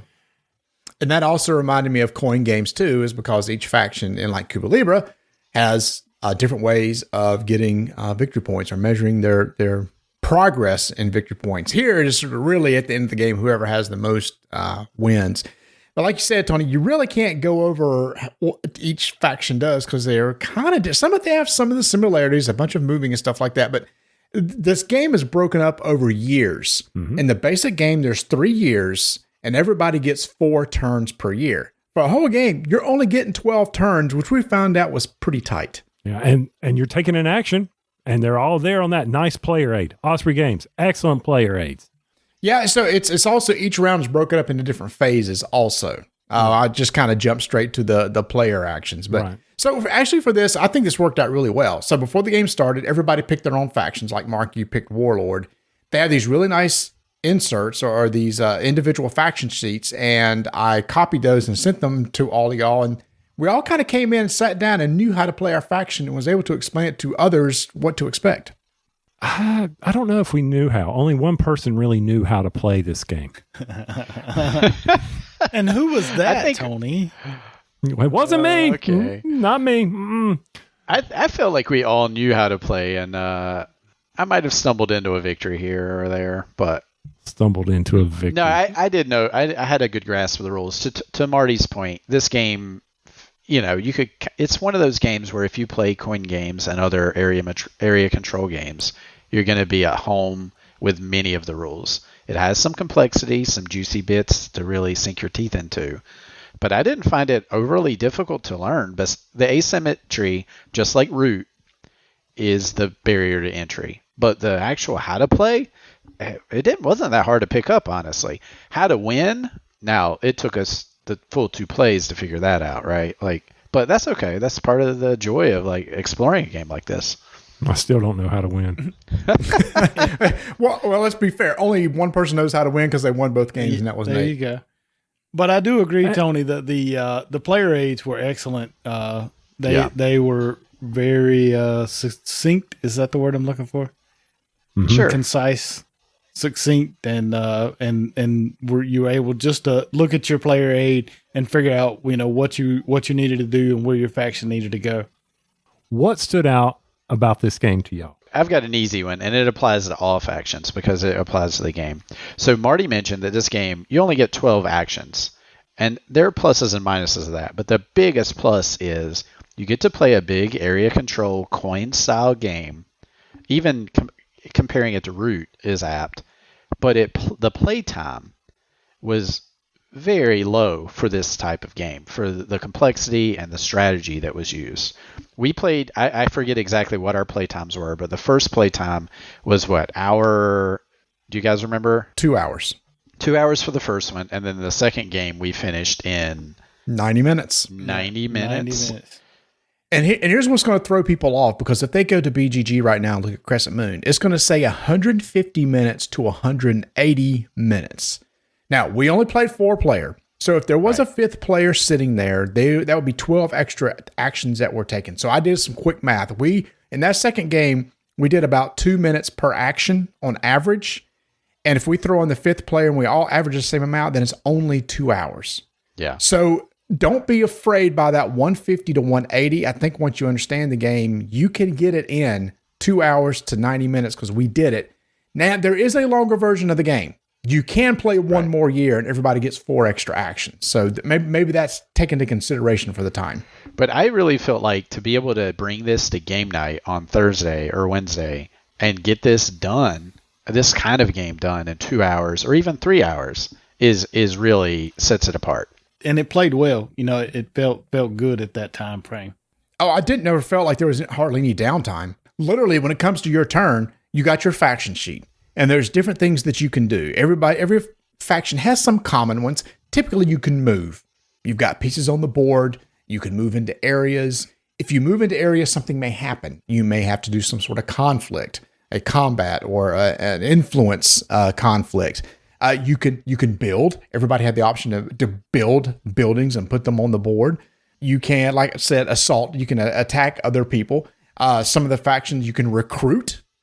Get some more of your military onto the board. But all those actions are tweaked maybe a tad for each of the factions, so they're not all exactly the same. Yeah, and I'll just kind of keep going on my point a little bit. All those actions, and even the phases like the income and phase, the scoring phase afterwards, and all those actions, including the battles, are all very quick. I don't know about you guys, but to me, the downtime for the complexity of actions felt really good and definitely sets this game apart also. It's a little bit surprising, actually, because the board state can change a fair amount. Unless someone's buying cards, the board state can change a fair amount before it gets to your turn. But you're right. We did not have a lot of downtime. We couldn't have with the 90-minute playtime. One thing I think was really interesting too was, okay, so you got typical actions, people call it dudes on the map or whatever. You're moving pieces around on the board. There's these conflicts, which we'll talk about in a second. Took us a while to a couple times to go through the different types of conflicts and how they work, and we'll explain that in a second. One thing we hadn't really talked about is that card market. which is the biggest table hog on there because there's a whole line of cards. There's different values of cards. It's one of those things where the far left has a higher priced cards and the far right's less priced cards. And as you buy cards, they all slide to the right, etc. What was really unique about that was that everybody had their own color card that was associated with their faction, except for one of the factions called the Sultan. And if you went and bought somebody else's card, you gave the money straight to that person or the other faction. If you bought your own card, you bought it at half price. But what I think was interesting was, Nate, the first time that you played the Merced? Yeah, the Merced. We quickly noticed like there are way more Merced cards than any other faction. That faction's probably going to collect more money because of the fact that people are going to be buying that faction's cards. But the Merced is going to have more cards as an option to get into his hand. And they always had a lot of cards in their hand. I think the cooler cards are the Merced cards. And there's just the distribution in the deck is asymmetrical like many other things in the game, which is really going back to Tony's original question. What makes this game cool? That's cool. Then compare that to the Sultan. The Sultan had their own little market of cards of 3 cards. When they went and bought a card, they could just get any of those cards just for free. If somebody else wanted the Sultan's cards, you had to make a deal. Now, this does have some diplomacy, some negotiation built into the game, which I also appreciated. One of those was whoever's playing the Sultan, another person goes, hey, I really want that card right there. What will you sell it to me for? Start wheeling and dealing. And also, when you go into conflicts, if somebody else is there, especially the Merced, this is another thing about the Merced, if they're adjacent to a place where a conflict's going, that faction can actually help influence a conflict. And thus, there's some buying, especially that first game. People were just giving you victory points. Dude, please support me. Please support me. Yeah, there was one like pivotal battle that Mark was actually started as the warlord, and I allowed Mark to bribe me 5 victory points in return for me playing some cards for him and calling the tiebreak in his favor. Unfortunately for the warlord, the battle did not necessarily go his way, but he still won, but he didn't take the province. I still got the 5 victory points, and the rest is history. Yeah, that was a big mistake. Tank my whole first game. It was epic. We were talking about it all afternoon long. Yeah, it was awesome. But it was also like the first big battle. So it's like, okay, let's push some buttons and pull some levers. Yeah, that's see true. how this works.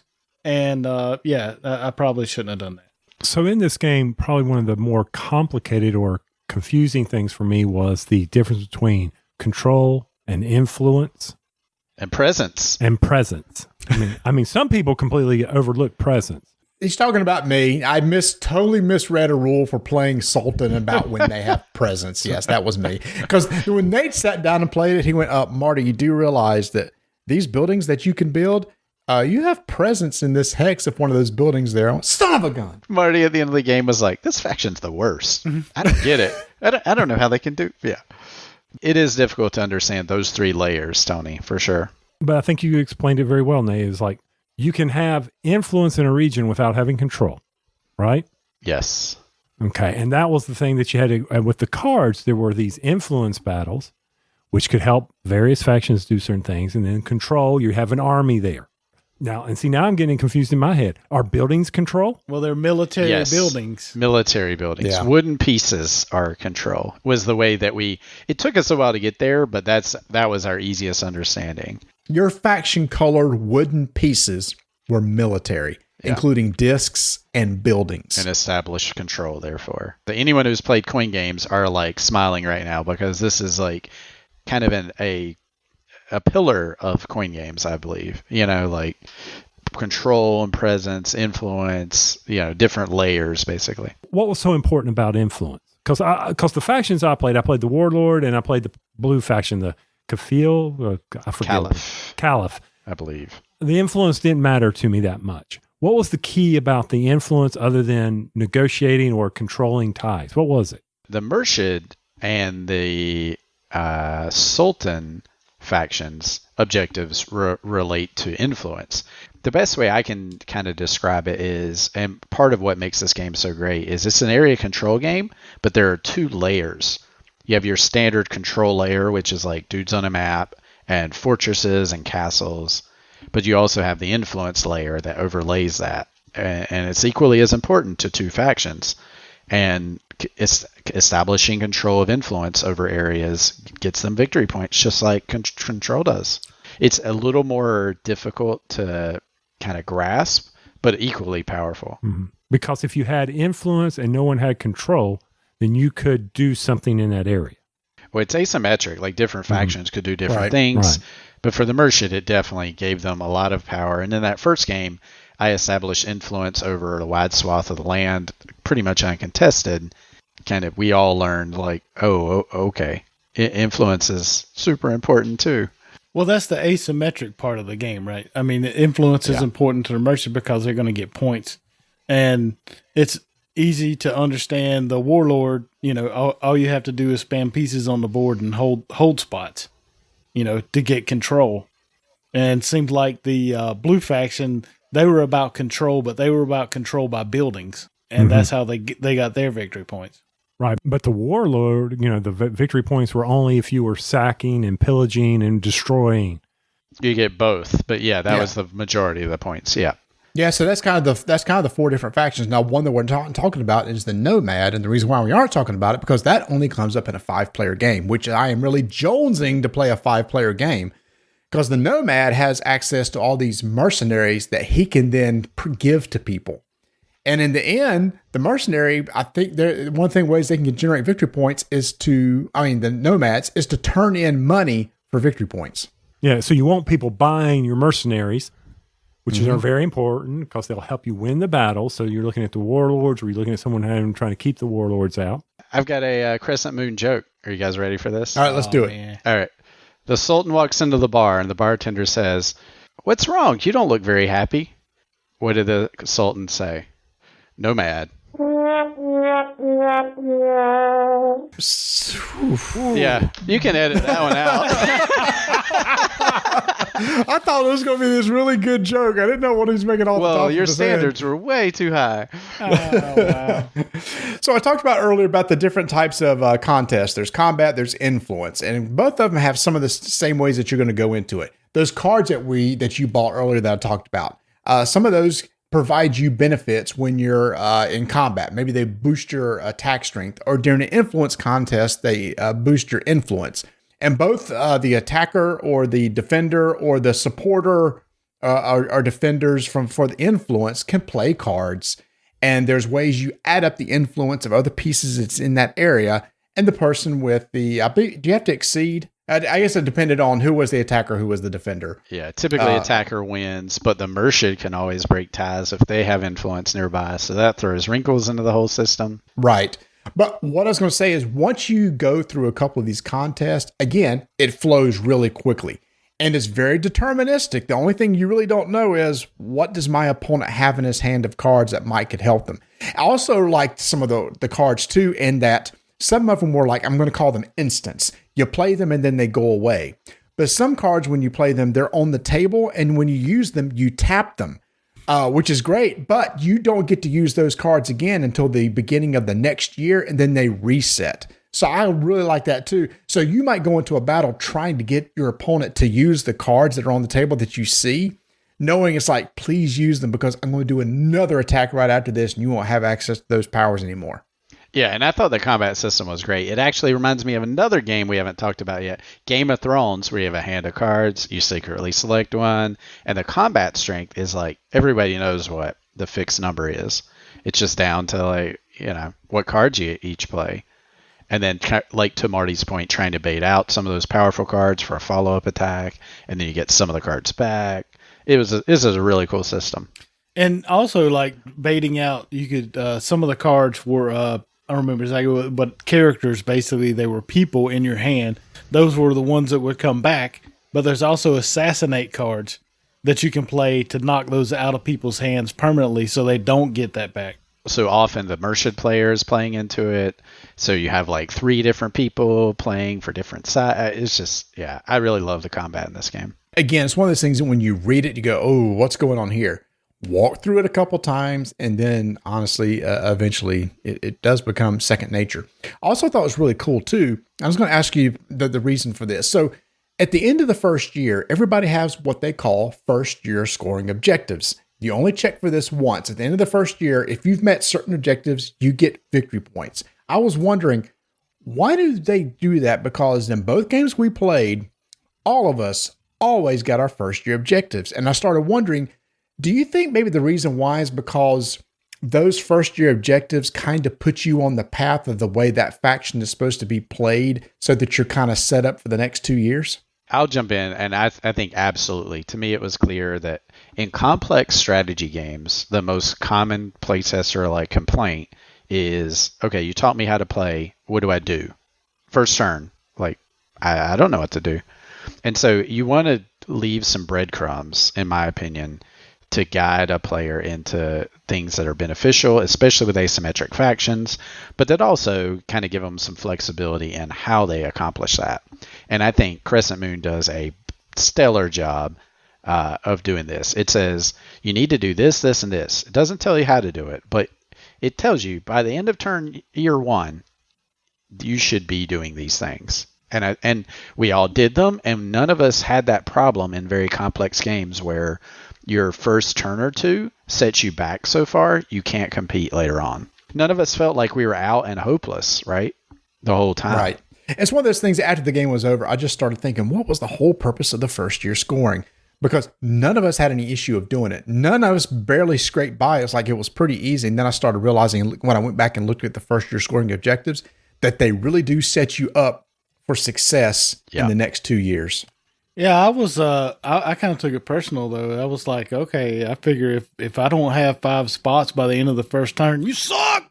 That's basically what the designer's telling you, right? Like, it's like you might this is basic. Just roll over, man. Just roll over if you don't have that first turn. One of the things about this game that we played with these, they've got some predetermined maps, but they also have the capability of drafting out maps where players will get a certain number of tiles and they'll be able to put those out there. I like that aspect of the game where you won't always be stuck with set maps. And also, for me, I think one of the nice things was it was just fast. I wasn't having to walk around my house looking at my board games or getting my Switch. It all kept me entertained, and that was important to me. And you all should know how much that means coming from Tony. Like, if he was engaged for a 2-hour game, to me, like, I watch Tony, like I watch a playtester, I'm like, if Tony's engaged, this game is awesome. Like, it's doing its job. I will say, you talked about this is good for a game night where you only have like 2 hours, 3 hours. Setup is really nothing. You pick which map you want. It tells you exactly what pieces to put on the board. Osprey gives you some great little drawstring bags that every faction has all their stuff in one bag. You lay it out, you're kind of set to go. The only thing takes a while is honestly just dealing out the cards onto the market, and that's pretty much it. So I will step back just a minute onto the maps that you were talking about. What that Tony is. I thought the first map was good. I didn't like the second map. No, the second map wasn't any good. I think we made a bad choice with that one. It took the river out of play, so the river actually breaks up adjacency between the tiles and makes it harder to move on the map. And the second map that we had, it didn't have, all the river was on one side, so it basically didn't exist, and nothing broke up the adjacency. And I think it really changed the game. I think you need that river in there to break things up a little bit. One reason why it messed it up is because there are actually cards in the market called ship cards that allow you to cross that river. Those cards had no value at all, so they were clogging up the market. Yeah. And also to Tony's point, I would be, if we play this, hopefully when we play this again, I want to draft the map. So that calls back to like TI, right? Yep. Drafting a map and placing hexes out. It's almost like you can start to feel like these designers took some of the best parts of all these games that we love and like cobbled it into this little 2-hour thing, which I'm here for it.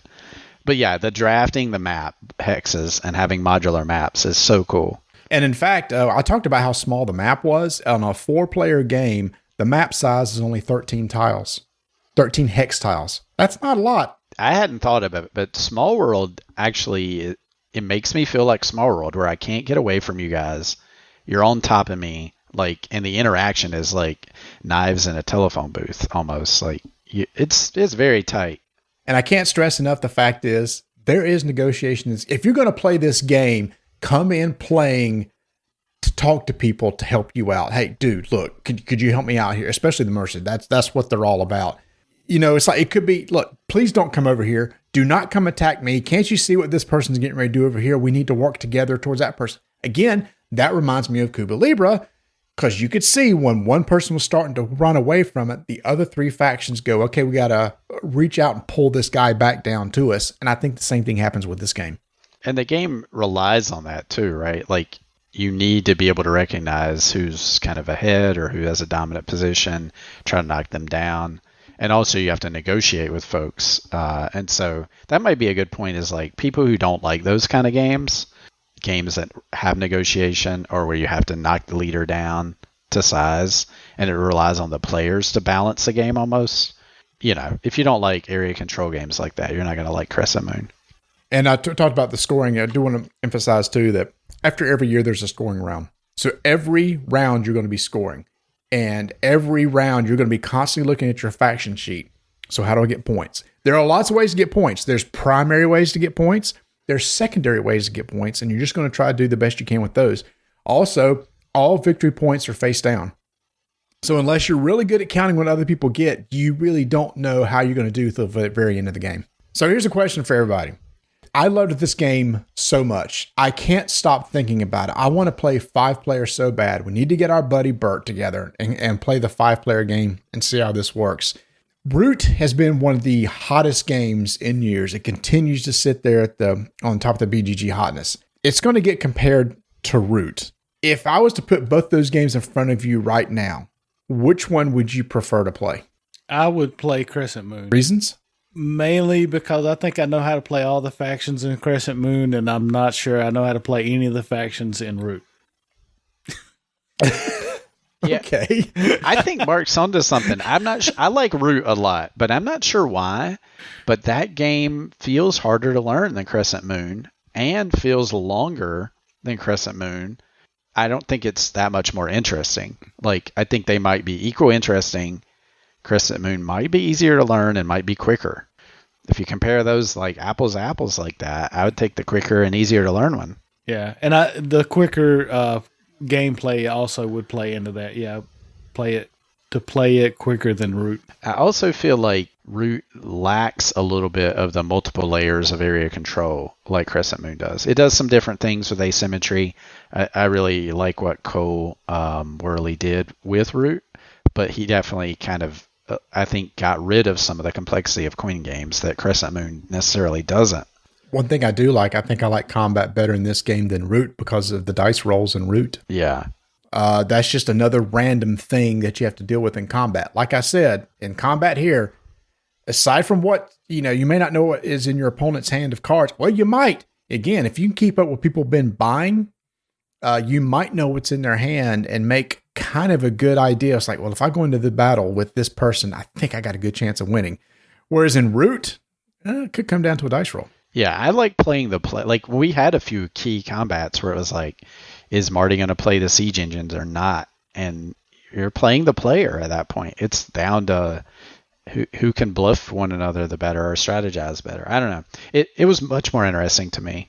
Tony, would you not pick up your Switch if we played Root? I think you do. Well, if I pick up my Switch, I can play Root on my Switch. That's true. 2 games of Root at one time. And I'm not saying this is a Root killer by any means. Nobody said, oh, Marty, you're just saying. No, I do think if Root wasn't around and this came out, I really think it would take everybody by storm. I think it's going to be compared to Root a lot to the detriment of this game. And I hope that's not the case because I too would probably prefer this over Root. Yeah. And to be fair, they're pretty different. Like, theme is very different, right? This is more akin to Coin or Cuba Libre, like we played most recently, and we even compared the factions. Like, almost on a 1-to-1 basis with Cuba Libre, which was hilarious.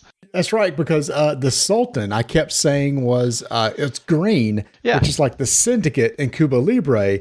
In the Syndicate, you want as many casinos open as possible.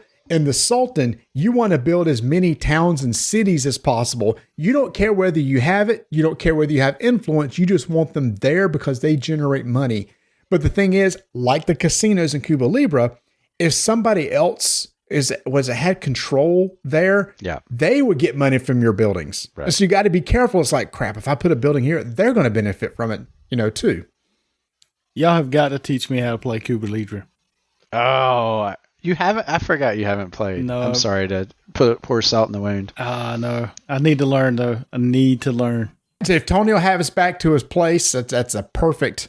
He's got a perfect location to set up Cuba Libre and pray. I've now taught it several times. I think I got it down now. Actually, Nate could teach it now too. So, and we have some more Minter cheese and ham sliders and some lemon cheese.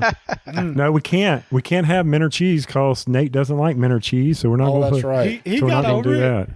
Yeah, I tried it. As we start wrapping this up, I will say this is pretty impressive. The designer, Stephen Mathers, this is his first game. Wow. Oh, that is. Yeah. I'm clapping right now. I don't want to ruin your audio, but I am impressed. That's coming out of the gate hot right there because I went and looked at so what else has he done? According to BGG, this is the only game he has credit for. Unreal. Oh, wow. Oh, I'm sorry. Way back in '98, there was one called Ancient Empires. So he hasn't done one in a very long time then. Never mind. So negatives for this game. A negative for me, I did feel like the card market got, even though it did rotate out, I felt like it got clogged with some cards, and it was, I don't want to say expensive at times, but I don't know. I needed influence cards, and I didn't get them. I was sitting there going, okay, I need me some influence cards. That's the only thing that I felt was kind of let me down a little bit while I was playing this game. Everything else, top notch. I don't know if y'all felt that way. Right. Well, and I agree with you because I played the Merchant in the second game, and the card market, and I don't know if it was, because we had those ship cards in there we couldn't use, but the card market just didn't seem to go the same way for me as it did for Nate in the first game. Because I remembered it one time I looked out on the card market and I was like, man, there's 6 purple cards out of there. That's over half of what we have out there. And I only had like 2 or 3 purple cards out at any given time. And it really made it tough for me to play the faction and be in a position to negotiate with people to get the victory points like you're supposed to do when you're playing the Merchant. I think I only ended up getting 1 card in the whole game that gave me a advantage on influence. So to me, that made it really rough. By not being able to get those cards also hampered the economy because, like we said, when you buy my faction card, I get the money. But if the card market is stalled, it stalls the economy. That's it. I'm done with that. And so, hey, I'll sit back. Y'all finish this out. No, I think that's a good point. That the randomness of the card market, and then the fact that it doesn't refresh, like it refreshes kind of automatically, but only the bad cards that are not purchased, like the last couple slots cycle every year. Well, we're only playing 3 years, and at the end of the 3rd year, it doesn't count. So it's only happening twice in the whole game. It's hard to get rid of some cards people don't want, like Assassinate or Ships in the second game. I'll throw in my slight negative. Overall, we'll do final thoughts or whatever, but it's no surprise I love this game. One of the slight negatives for me is it's kind of coupled with one of the main positives. As Marty mentioned, you only get 12 actions in this game. This game plays very quickly because of that, but it doesn't give you a lot of room to explore or to jockey for position.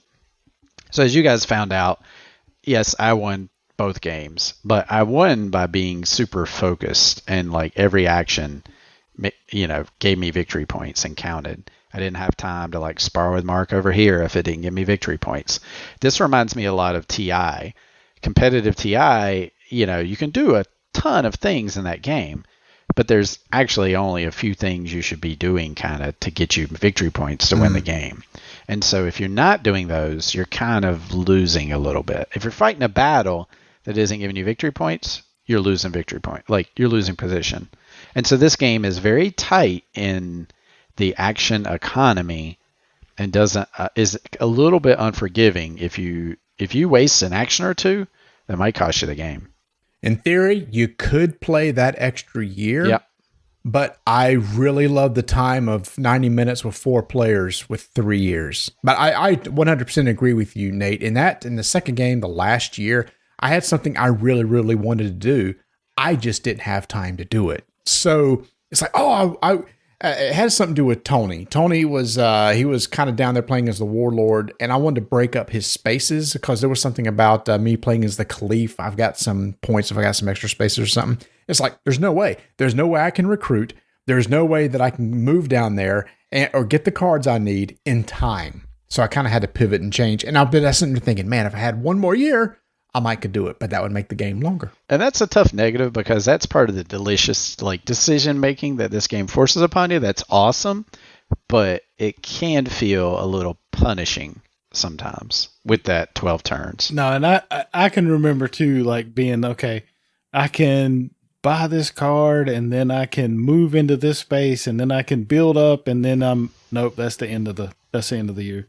Not going to work. I actually get what you're saying, yeah, and I agree with that also. Final thoughts. Tony, let's just go around the horn. Okay, I was getting ready to say, y'all wrap it up. I'm getting ready to go get my Switch. So we got, first off, Miniature Market. It's out on pre-order right now. They're saying it's out of stock, but to put a notification in, it's $63. Wow, that's a good price. Yep. Final thoughts. Enjoyed the game greatly. Looking forward to playing it again. Perfect time for this style of game for me. Easy to comprehend. I think even the various factions, I would be comfortable with playing all of them versus, I'm just going to lock down into one faction and that's all I'm ever going to play. That's where I'm at with that. I just hope one day to beat Nate. Nate? So for me, Tony asked the question, what does this game do differently? And I'm not sure it does any one particular thing differently, but what it does do is combine some of my favorite parts of all the games that we've mentioned before into one nice, concise package.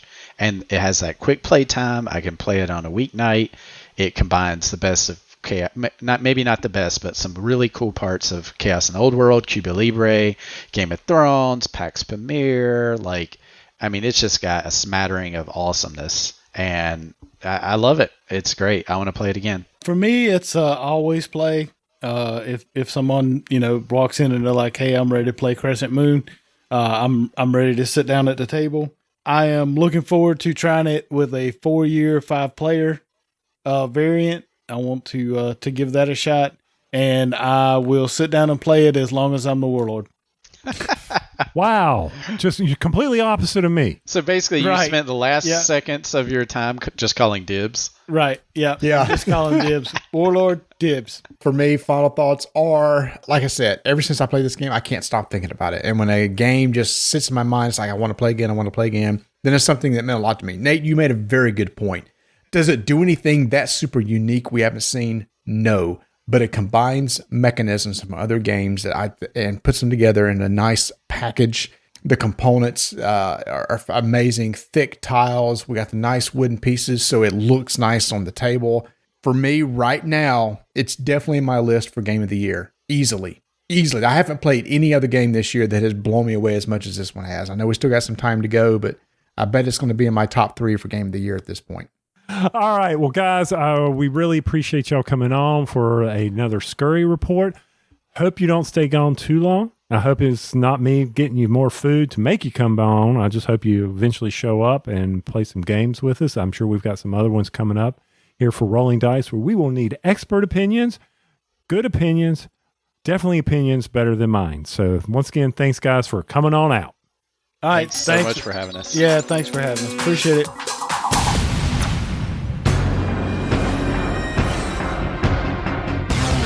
Five-minute initiative begins in 3, 2, 1. My game of the year in 2019 was Lost Ruins of Arnak. I love so much about that game, Tony.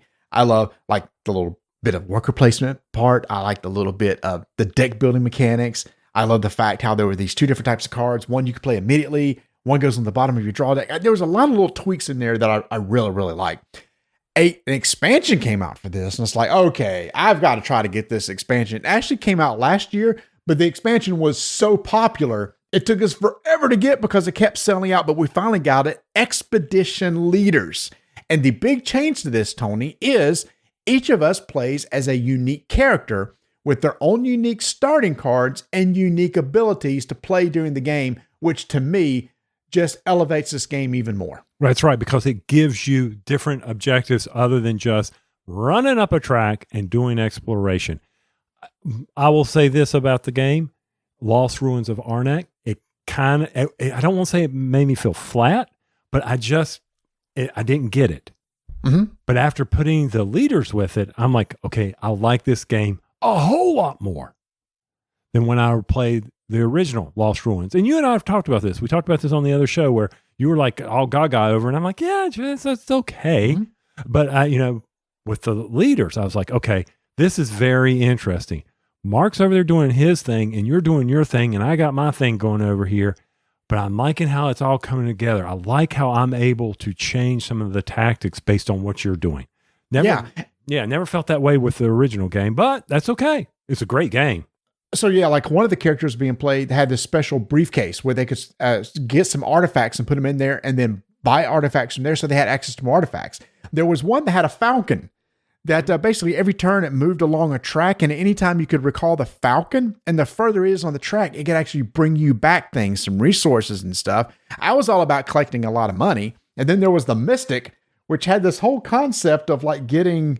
It was, you wanted fear cards. Fear cards. Basically, they wanted fear cards in their deck, and they could spend those cards. So all of them are very different. So what's cool is, if I play this with one particular leader, then we'll swap leaders and it'll feel like a totally different game. Like there's one we didn't even get to play that gave you like a little extra worker, a little extra explorer to send out on the board.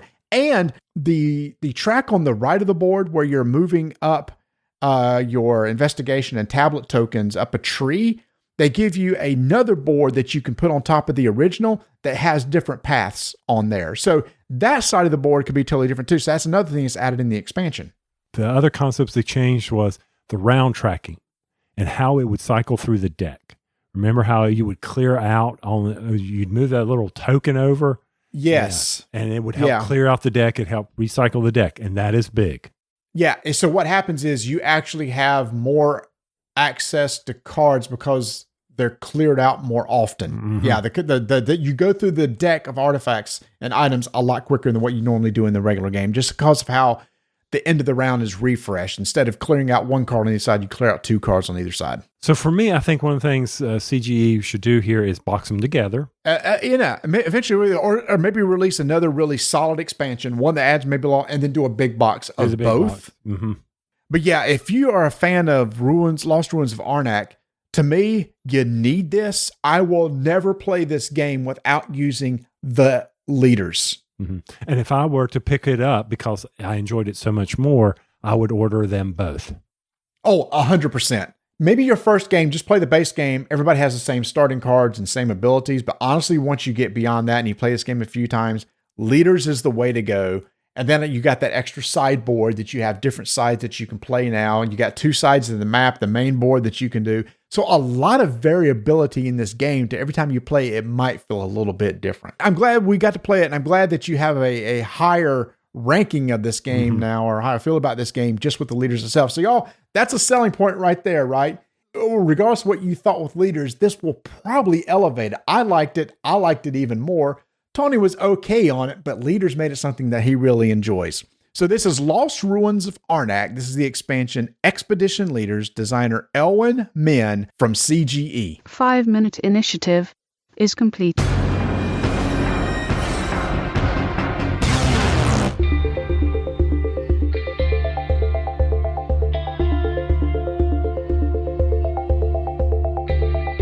If you are not heading over to miniaturemarket.com every day like me, that is part of my routine, Marty, where I am every morning. I check my various feeds to see the news that I want to see what's happening in the world, see what's impacting the power grid, and what's on sale at Miniature Market. You are missing out. Because just this past week, I know this is a couple weeks ago, Miniature Market suddenly said, hey, you know what? We're going to offer free shipping for $75. So all those people that had things that were on hold, suddenly said, send it. And I was like, brilliant. I'm over there. What can I need? What can I get for $75? What can I get for $75? Oh, man. Oh, there's 80% off on tabletop minis. Oh, now we got the superhero sale. Sales are constantly going on. You don't know what's going to hit the miniature market. We don't know. We've asked. They said, we're kind of like you guys. We fly by the seat of our pants over here. He's not kidding, y'all. We've actually asked, look, let us know what sales are coming up so we can promote them. We go, we don't know. We can't give you enough advance notice to even know what this is going to be, which I just love. I know. So what are they doing? So right now, like their main screen is full of magic stuff, constantly changing. And if you are not going for the board games, if you are not going to the daily updates right underneath board games, you don't know what came in. Get those notifications came on. I received a few notifications of games that just came in. We talked about Lost Ruins of Arnak. They got it in stock, but they only have a few copies. Get over there. People are going crazy over this game called Arc Nova. Get your notifications on. They've got the pre-orders ready to go. Head over to miniaturemarket.com for all your board gaming, supply, accessory, collectible miniatures, role-playing. They got it all. That's over at miniaturemarket.com. Tony, you probably never really got into this, but like at Walmart and Target back in the Lego section, they have these little blind packs of Lego figures. Did you ever get into buying any of those or anything? No, I did not, because I really very seldom went back there. Sure. So here's the thing. Having 3 sons who are all big into Legos, they became a standard stocking stuffer. So every year, Vanessa would get a stocking stuffer of the latest set. So they come out with these sets all the time. Again, they're like $6, $7 for a little bag, and it's a blind buy, and then you have a little figure that you put together. Like, for example, this past Christmas, she got each of us a Looney Tunes one. They have different theme sets. Well, it was just announced that coming out on May 1st, so it's out now, they're coming out with Lego Muppets. And there's a Statler and Waldorf. So now the quest is on, baby. Where do you buy them? Target, Walmart. Really? Yep. They're usually like hanging on like an end cap or something. Little small bags, maybe 3x5, 4x4, something like that. Little bags that you rip open. Uh-huh. Or the smart thing is just to wait till they show up on eBay and buy them there, because it'd be cheaper than buying bags hoping you get the right one. But I may buy one or two, because here's the thing. All the Legos that they have, I'm interested in. There was none I would turn away, and there are 12 different ones. So, see, I will quest this too, because first off, Swedish Chef, yes. Ralph, yes. Honeydew, yes. Would you say no to any of those? I wouldn't. I was never a big fan of Gonzo. I like Gonzo, but no, I would not say it's the Muppets. Come on. Okay. But yeah, they pick the highlights. I mean, I don't see Dr. Teeth in there, but Janice and Animal are in there. Yep. So and Ralph. So you got 3 from the band. Mm-hmm. So right now I'm on the Walmart.com site, and it says I can go to Walmart right now and pick them up. Okay. Here's the thing. All right. So they're $4.99. So that's what they are. I'm getting ready to go to Target after we record. Okay. If they have them there, I will buy a bag. You buy a bag, and maybe we could do a live opening and see what we get. I'm not buying a bag. I'm buying bags. Okay, this is fun. The collectible side's coming out in us. We'll buy a few bags and we'll trade. And so we get duplicates. What it means, if we get duplicates, like if I get 2 of Kermit, I'll give you 1. Oh yeah, exactly. If I get 2 of Animal, knowing you and I, we'll be looking at eBay and say, yeah, I would trade this, but dude, look, we can sell this on eBay for $20 and I can get 4 more bags. But the goal is Statler and Waldorf. I wonder if you can feel them. Okay, that's a great question. We've tried that. We have not been successful in feeling them, because some of them, they put the little pieces in little plastic protective sleeves. Oh, that's just wrong. So you can't feel... And some of these are so generic, it'd be hard to feel. So we've tried. Some people may be really good at feeling at what they are, but maybe you could feel Fozzie's microphone stand over there. Mm-hmm. Maybe in that pack you might feel that, but I don't know about all the others. Yeah, the computer and I don't know what Statler and Waldorf have. One looks to have a computer, and I forget what they all have over here, but yes. I mean, man, this is going to cost me money. It was like the Nintendo controllers. I was buying blind bags of Nintendo controllers trying to get a complete set of those too. So, oh yeah, I mean, let's see. Waldorf has Statler and Waldorf. They've got their napping and a cup of coffee and an old computer. Honeydew has probably the best. He's got a beaker, not beaker himself, but an actual beaker. oh, hold on, Gonzo's got a chicken. Now Gonzo's got to have a chicken. There you go. Gonzo's got a chicken, so they just got elevated a little bit. Yeah, and of course Kermit's with the rainbow and the banjo. Yep. So all this is so exciting. And then Fozzie with the banana, which will tie into something I wanted to ask you about, because this is something else you're gonna make me spend money on. All right. You're in my wallet, man. Have you ever heard of the minor league team, the Savannah Bananas? Okay. So you got to understand, Adam is a minor league fanatic. So anytime somebody has a cool name or something, he wants to go because of the name alone, and we want to go to the Savannah Bananas ball game. So that popped up on my YouTube feeds of, minor league games and minor league teams. And they did that whole segment on ESPN about how the guy and his wife leveraged everything and bought the Savannah team. I didn't know this. Okay. Yeah. And it was a very interesting story, and how they came up with the name and how they made it a fun park. They went from 300 people to selling out every game of 7,000. Whoa. First off, the players do their own introductions. What? That's cool. So they're walking up to the plate, Marty Dinger Connell. You can do your own introductions. They do. Oh. They're shooting TikTok videos. They're doing the baby banana, the baby dressed up in a banana. And I just want the Savannah banana hat. All right. It sounds like we need a road trip. Vanessa has already said, I'm ready to go some more minor league games this year. So maybe we need a road trip to Savannah. Because that's not that far of a drive for us. That's probably 4 hours. So we could do that, make that happen. And I haven't been to Savannah in forever. A lot of good food there, a lot of things to see. Oh man, Savannah Bananas. I was like, I wonder if Marty's been to that stadium. I have not, but now, if I was to say, Vanessa, do you want to go to the Savannah Bananas minor league ball game? She'd be like running it. See, she's already said it. She heard it. She's already like, when? They had me at the players doing their own intros. I love that. I was like, that is perfect. That's what's so cool about minor league ball games is they're so open-ended on the different things they can do. And it's like the lower level of ball it is, the more wacky and more fun stuff they can do with it. Mm-hmm. Absolutely. And I don't know. I don't think they're fitting a major league. I don't know all the various levels. I didn't realize. I think there's a lot of minor league. I know there's A, AA, AAA, and so forth. But I think there's even levels inside of the levels.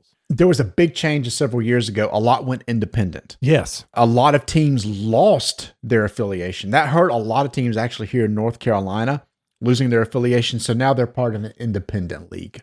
Mm-hmm. It's kind of like going to the Gastonia team. I was asked it's not the Honey Badgers. The Honey Badgers. Yes. Yeah, they said, you need to go see the Honey Badgers. And I'm like, yeah, I know. I need to go down there because they got a whole new stadium. Let me tell you where you need to go. Yeah, you do need to go because it's close to you. And it's not too bad of a trek for you. The Kannapolis Cannonballers is an amazing place to go watch a game. Great stadium there. And it's one of those they've built up a lot around it. So there's like restaurants and stuff surrounding the ballpark. Very cool. Yeah, and it's outdoors. So I know Donna will go with me. The one thing I also want to go to the Burlington sock puppets. Oh, yes. I just want a hat. I want a hat too. I want a sock puppet hat and I want Savannah and a banana. Absolutely. I want the sock puppets. Oh, man. It doesn't have to be serious. And if you see behind me, I don't know if you can see it, but there's the Cannonballers hat. So every time I go to a new stadium, I pick up a cap. Don't care who's playing. Just have a good time at the ballpark. And eat. Yeah. Oh, another thing too is like they come up with some of the best ideas for food. Mm-hmm. And the guy did Savannah Banana, he's like, I'm not here to get money off of food. He's like, this is the same price you would be paying normally. Oh, dude, then we got to go. Yeah, he's like, you're not going to pay $5 for a hot dog here. Wow. So I'm like, oh, man. Well, you know what? And I guess it works. You go from 300 people in attendance to 7,000 every game. So you make up for it in ticket sales. Absolutely. He's like, we're here for cheap family entertainment, and that's what we're going to do. Excellent, man. And that sounds cool. And they see, I keep going on. He took down all the promotions. The ballpark is not a bunch of Al's lighting or so-and-so hardwood floors. He took all that. Really? He got rid of all of that. He said, Then no. how does he make money? I don't know. Wow. They took down he says, you are coming to the ballpark. You're going to see the outfield fence as an outfield fence. I'm like, get out of here. Now, he may have changed, but, this was a couple years ago. It's hard telling what they've done. I just, I think it's pretty cool. But I will say I do need to get out of here and go roll some dice for Muppets. And take some names of some Muppets, hopefully. Again, welcome Ultra Pro as an official sponsor of this podcast. So please go down to their website and check them out. Remember, you can get 5% off all your orders. They make incredible products, y'all. Thank you to all of the other sponsors of our show. Make sure to follow us on Discord. We're now heading towards 500. We hit 500, we give away a $50 gift card. Also on Twitter at Dyson Names and Instagram, Dyson Names. See you next episode. It comes in, it's going to be swingy. It's just people sitting around having fun. Hold on. Wait till this person walks by. Are you done?